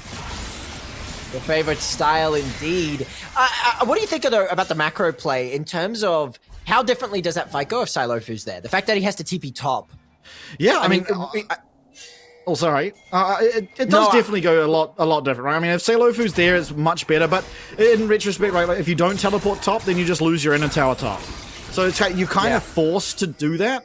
I mean, someone could have channeled teleport. Like, as soon as we get that kill on Rise, someone probably could have gone up, and it should have probably been Silofu, just immediately recall, answer that wave, and then teleport to the dragon. But, I mean, it's hard to make those calls in, whilst things are all happening on your screen. Something I gotta say, though, Vestion, I mean, it's still a close as anything game. And while, yes, the scaling does go in order for fatpizza, I mean, with a game this close... I can't call it yet. I obviously can't call it yet. I mean, it would be foolish to call it considering how these games have gone throughout this tournament, but it's just crazy. I can't wrap my head around how these team fights are going. Yeah, it is a bit wild, and I mean, ultimately, all the objectives beside that one dragon has gone the way of Rush Hour. So they've put themselves in a good position. They have a gold lead as well on this Callista, and if she's given that uptime, can do a lot in these fights. But still, as this game goes on and on and on, fatpizza will gradually outscale. And there isn't really an end in sight just yet. Strawberry's looking for Praetor, but they're all looking for Violet. Oh my lord. Strawberry's coming in. Hostile takeover goes straight past my bedroom door. And two-man locked up by that Moonlight Vigil. Derma's gonna get taken out. No. He does have that Subjugate, makes him a lot more tanky, gives him that burst of HP, but all the while, Gangplank just happily splitting on that top lane. Yeah, and Silofu on that bot lane as well. Derma looking aggressively. Q will once again miss from this Nocturne, but is still able to get onto the Trundle. Turning around though, Complex now coming up. There is no flash on this Nocturne, and he is slowed up, he's rooted up, he's going to go down, so it's at least a trade back, but still, going to be a tower going down maybe. Yes, it is. Gold on that GP. 1k lead now. I mean, on a champion like GP, we've already seen a couple of nice barrels coming out. fatpizza, these fights are still okay. These fights are still completely fine with fatpizza. Violet stepped up a little bit by themselves. Probably a bit too confident, certainly. Getting taken down so quickly. Strawberries is very tanky and doing a lot of damage. Where was that Renata going? Yeah, unfortunately it went to the Nether Realm, but that's alright. I mean, I think he used it while he couldn't see. So, it was just a guess. Hold up, Atakan. I mean, that's a lot of spears. This is almost huge certain. Atakan fight. Yeah. Just so free. I mean, once you get that much uptime on this Callista, and I have to wonder how we got into that position, because, I mean, there was just so much time there. That clearly was no response coming through from the side of fatpizza. Maybe a lack of vision, which has been a bit of a choice error has been made a lot in these throughout all of TOR. We've stepped looking up a for little bit Shinky once again. Shinky able to find his way on to Violet, but there's no follow-up on that Callista just yet. Derma getting very low. Nice, Orange is coming out irresponsible, but Praetor is locked up. Oh, no, Violet! He does get CC, but he's still alive. Violet's there. Does he get the reset? No, he's taken out. Silofu's going to fall on the backside. 3 members low. Strawberries trying to get onto that Hui will be able to do so, and it's only Irresponsible left who has to flash himself out. That QE from Hui there did so much. It put out so much damage and so much zoning, but it still wasn't enough. I mean, it was just that Rakan ult was bursted used a little bit too early, and the follow-up just wasn't really... They didn't really see like fatpizza had that follow-up available to him. Third Drake over to Rush Hour here. Yeah, Irresponsible toying with the idea of trying to get a barrel snipe on it, but will just almost certainly fall if he went for it, so soul point now for the side of Rush Hour. Praetor, I mean, he still has flash. Might see it in game 6. We can take a look at how Atakan happened here. A TP coming in, I mean, it's just really good zoning, and look at how quick, I mean, Yeah, we don't have our whole team. Nocturne is in base right now, barely leaving base. And they do want to contest, but with Nocturne in base, what can you do? Yeah, just giving over the freebie. And Frozen Heart here on the Nocturne. I mean, it makes him a little bit more resistant to this Callista, but I mean, you kind of want to be a threat on her if you are going in. Nonetheless, you certainly are. It does have that added bonus with the Callista passive. It sort of slows her movement a lot, which yeah, is really good. But it's good against the Trundle and the Callista, but it still does now give a bunch of armor stat over to this Trundle, which feels unnecessary because you can just go something like the Sterax. Yeah. Now buffing up the Trundle too much. We get the Serpent's Fang from the GP here, responsible. I do like it. You know, you've got the Fimbulwinter. You do also have the Rise Seraphs, and there's a tiny bit of shielding from Renata, so it's not terrible. You've also got the Locket. Absolutely. And speaking of which, I mean, GP is that 3-item power spike now. We've got the Collector online. If one barrel lands on Violet, I mean, that's going to be a majority of their health bar destroyed. A massive boom. See if he's able to find one now. I mean, Violet's been playing perfectly well and very aggressively, knowing that he does have that bailout in the back pocket as well. Yeah, absolutely. And we're seeing this Trundle pick up a couple more armor items. Good frontlining, has already shown really good frontlining. Using the Subjugate to sort of almost bait fatpizza very, very well. That burst of healing has come in so handy to survive so much, really. Absolutely. Looking for Derma here in the jungle. Very tanky on the Trundle. Now, maybe it's standing in trouble. Yeah, Grand Entrance is going to miss its mark, and without Praedyth or Seilofu there's just absolutely no damage coming through. Strawberry's feeling completely fine to just walk up, do whatever he wants. A bit of damage there onto Derma. Not very resistant to the sway. Full armor Trundle. Oh! Seilofu! Oh no! The bailout doesn't come through! The hostile takeover goes past your bedroom window! And down will go Complex as well! What a disaster fight! My lord! Oh my god. Seilofu landing that is genuinely that single ability, practically game-winning. I mean, you cannot be getting hit by that Violet. You cannot at all, and then the follow-up from Ping here, I mean, it's free Baron if they ever wanted it. It should be. I mean, Derma on the Trundle has no real passage in, although he's finding a lot of damage onto Seilofu. He can't get it. It's the smite from Shinki, gets themselves the Baron. At least a trade in the top side, a bit more gold onto the Udyr, but at this stage of the game, Udyr not going to be that impactful. Yeah. A little bit tankier, I mean, look at sure, this, just but getting hit by that fear. You cannot be getting hit by that. This stage in the game, it costs everything. I mean, what did we talk about Seilofu being the silent backbone? I mean, we were both silent, by the way, when it happened and then exploded because we just didn't expect a play such as that to come through. Yeah, I mean, a very, very well-found pick from Seilofu. Now, he does have to be careful. He's very far pushed up, and there is a Trundle waiting behind him. I think he's dead. I'll be very surprised to see him find a way out of this as Derma well and truly on him. It's going to be a lot of damage coming back, but with so much healing. Oh, my lord, he almost finds it. Derma low. Dragon spawning in 1 minute, but Seilofu does have teleport to get there and join his team. It's just going to delay some pushing in these side lanes. Meanwhile, though, they are claiming this mid tower. And there's a 4v5 on the rift for the time being, so having to be very careful off that pizza.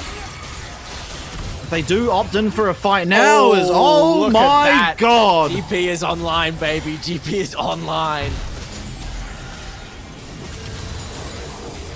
It's certainly the case of there's so much to watch out for. fatpizza has such a heavy comp. You're having to watch out for Seilofu's all of his little tricks and abilities. You have to watch out for the barrels, and then you also have to just keep in mind the fact that a Nocturne could be on your head at any second, ignoring the Rakan and the Felios. I don't know what the green gun is called, but that long-range shot. Certainly, Crescendum. Crescendum, nice. Yeah. Looking for Strawberries, misses. A little bit of anticipation there. Observers hooking us up. Giving us all the drama-filled action. Now, this is the soul. Can they find Avenue in? Oh no, this is a disaster. It's going to go over. That's Cloud Skull. Being picked up by Rush now, and there's no way in. Despite steal away, they found their way into the fight though. Can they take down Violet? No, they cannot. Violet wailing on these health bars. Praetorth out of the fight. And look at how fast everyone is. Trying to find their way now onto Praetorth as the Rise ult will come through. CC immune, Shinky does knock up Complex and will fall for his troubles. And Praetorth desperate to try and find a way out, but Derma is coming in from behind. Down will go Praetorth, and it's only this Nocturne left. No one in the right position, and unfortunately it's Rush Hour running away with it. This very well could be the game. I mean, Cloud Soul is well picked up. I don't think a lone Nocturne has it in him to cover. You do have Silofu up in 8 seconds. That has the wave clear available. But can you really keep this tower alive, Noc? One stride breaker might just not do it. No. He's online. Misses the ult. It's over.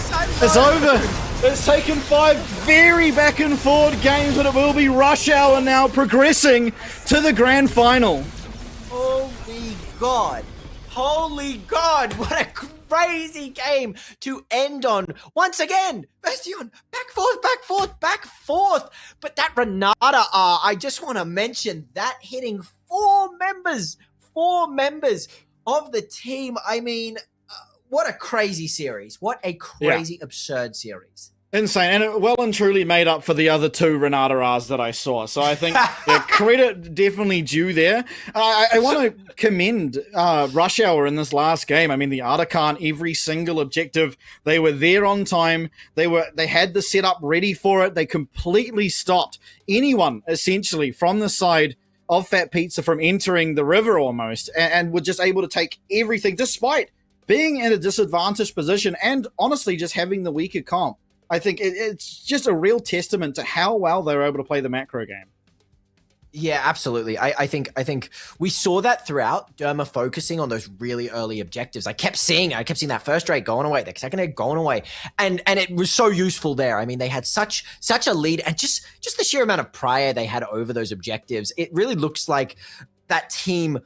I mean, you know, I faltered a couple times. I really thought maybe this drafting wasn't the best because you just lose late game. But they had so much faith, they had so much trust that they would win early game, that they would get Violet ahead. And I mean, that Callista in these team fights, so much movement and so much abilities. And I mean, just a crazy game to end on. Truly just a crazy game to end on. Yeah, I mean, just what an insane series. I mean, what a way to kick off the best of 5s. Obviously, one more to come in the grand finals, but if that's anything to go off, I mean, you've got some very exciting series coming up, obviously, tomorrow and the next day, but I mean, just well played to both teams, realistically. I think there were moments of brilliance coming out of both of them. Don't get me wrong, there were moments of complete int coming out too, but like that is just the beauty of the game. You know, you get players of different variety of varying skill levels coming together and being able to put together such a strong showing so many different times is really a testament to just how good this region can be at times. Absolutely. And before we end, I have to ask you though, Bastion, I really do. MVPs. Not just the MVP for that game, but the MVP for the whole series. Okay, for that, for the whole series, It's a tricky one. I mean, I understand. I think honestly, it might. It's hard. I think Violet ultimately showed up really big, even in their losses. But I think in the wins, which are obviously the more important one, I think Derma had a really, really big impact in a lot of them. I think, like this Trundle game, you know, he was pretty consistent. He played on the edge of his life, and he found that really critical pick onto Hui, which eventually set up for them getting that Artican, because they'd lost the Baron. If Hui's not taken off the map, entire map pressure does go to the other side, and I think it was really impactful for him to find that avenue and find that kill. Yeah, and we might be able to speak with some of these players as we do have an interview ready. It's going to be good to get the thought process. I'm really curious about the thought process and the thinking behind each one of these plays. I mean, that Trundle, that really did. I'm surprised that worked out so well, but let's have a quick chat to Praetorth, Bastion. See how everything went.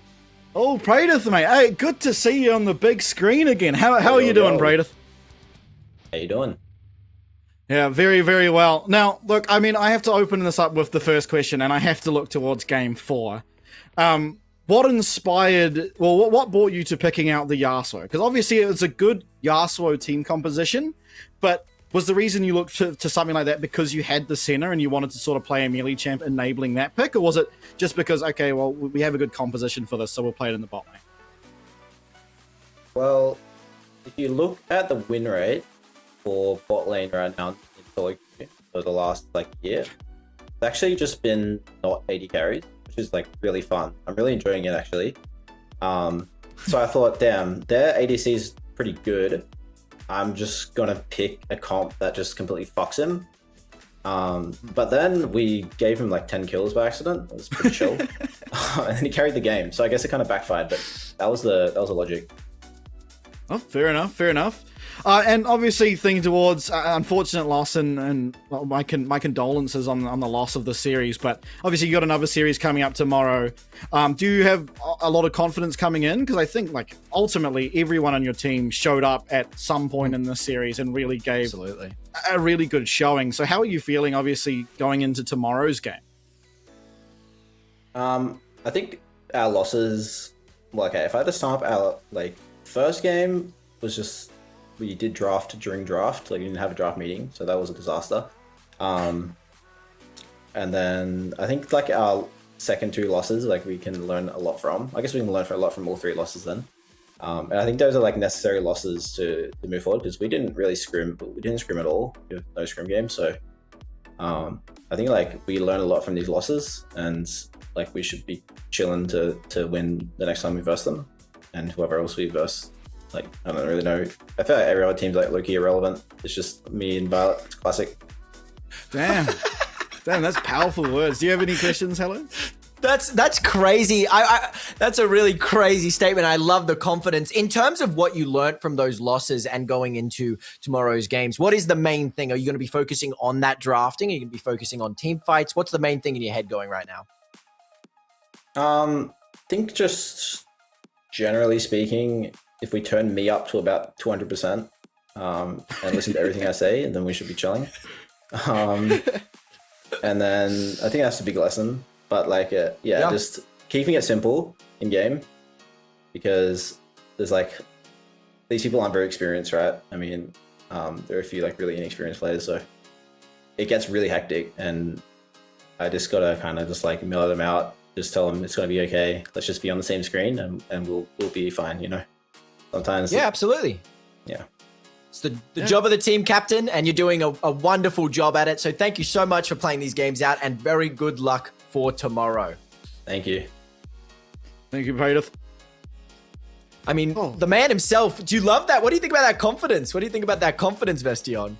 I mean, it's what you want. It's what you want out of a man as capable as him and a man in the position he's in, right? Team captain. He is team captain for a reason. He has been for many years one of the best players in the region, if not, the best at times. And I mean, he's got that experience in competitive, almost no one else in the region. Only Violet actually is competing with him for how much experience they have in competitive.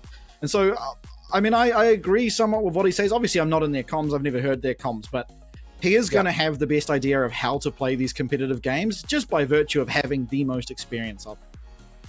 Yeah, and I think at the end of the day, it was really good that they got this experience from these losses, because I mean they're gonna use that knowledge and bring that into tomorrow's games, and I'm really interested to see how that changes. And I got a lot of faith in their comp. I got seeing their team captain so confident. I'm confident in myself, in believing them and believing in them. I wonder if they're going to get a couple more, maybe a practice in beforehand, though. Certainly could be handy. But evidently, if they're doing this well without any scrims, they're the GOATs. They really are. Yeah, this is one thing I always talk about on the LCP is, and this is something specific to when CFO were being so successful, is it's really good to have these humbling experiences, because before this, they kind of looked unstoppable. And so now, you can come into a series looking unstoppable and just thinking, oh, we can kind of do whatever we want and we're going to win. But having someone to be like, no, actually you can't, and stop them, is now okay, coming into the next series, it's going to be a lot more serious. Okay, we can't just do whatever we want. We can't get away with, doing things we think are going to be fun, or oh, we don't care, this game is over. Like game 2 kind of looked like. You have to actually maintain a level head. You have to come in knowing that everyone can very realistically beat you and actually play like you mean it. And I think that's going to be a really good thing for them. Yeah, I agree completely. And we have another interview. The mighty Bulldog is on the line. How are you feeling? Yo, what's up, Gango? You fuck with that game 5 or what? What's the vibes? Oh my look, god! I got to tell you, can I say really quickly? Like, I think you had some phenomenal Renata rolls. I actually saw them going past my window in that one trade. They really blew my mind. Not gonna lie. To answer that question, I got knocked in ulti, so I don't know where they went. I'm not gonna lie. You're just throwing them out, just said in a prayer. But in all seriousness, I mean, how did these games feel? Were like a lot of them were just like crazy hectic. It was just non-stop fighting in all 3 lanes. I mean, after game 2, I won't name anyone, but we had a little crash out moment. But like, it's all good. You know, our team had the mental fortitude to back it up to game 5, and we got it done. You feel me? Oh, I love that. It's the mental game. It's the mental game. That's awesome. Hey, sometimes you need that little crash out. It can be beneficial, and obviously it was. You managed to win. So I want to hear from you as well, because like obviously I've played quite a few games. Like we played a comp together at one stage. Exactly. What were the comms like in game 4 when Violet got a triple kill at level 3? I don't know if I can say that on stream. Yeah, let's just say they entered. Yeah, we'll just say they entered. Yeah, that was the comps basically. Oh, cool. Yeah, noted. All right, and, I guess our last question from me, and then hello, Can. But when you got to like game 4, game 5, how were people feeling on the champion pools? Because boy, oh boy, there was some. Look, it got very interesting at one point. You know. Game 4 and 5. We were low-key shattered in our hearts that we got here, so we were just our comms will just pick whatever the fuck you want, you know, and that's what happened, Yeah, it worked out. And speaking of which, in terms of that Tarek pick, one of my favorite picks, and I absolutely loved it. What was the thought process behind that one? Violet just said pick Tarek, mate. It looks good, and I said sure, buddy, sure, anything for you, mate. was that similar to Yumi? Captain. Oh yeah. Well, Bulldog, you had critics in Twitch chat. They were asking why a man of your stature would be picking things like Lulu Yumi. Oh, you know, it's like, I don't know if anyone knows what I look like, but like, I will just say I'm 6'3", built, and I'm black. So like, low-key, I get it. But like, I have a little soft side to me too, you know? I have a little soft side. Yeah. I love that. It's always good. And obviously it paid off, you know? It's always good to see. What a performance overall. What did you feel the most comfortable with? When were you the most comfortable in those games? On what pick? I mean, if you search on my LoL wiki, my most played is Lulu, so I guess we'll just say Lulu. Yeah. I'm ashamed. No, that's honourable. I think that's honourable anyway.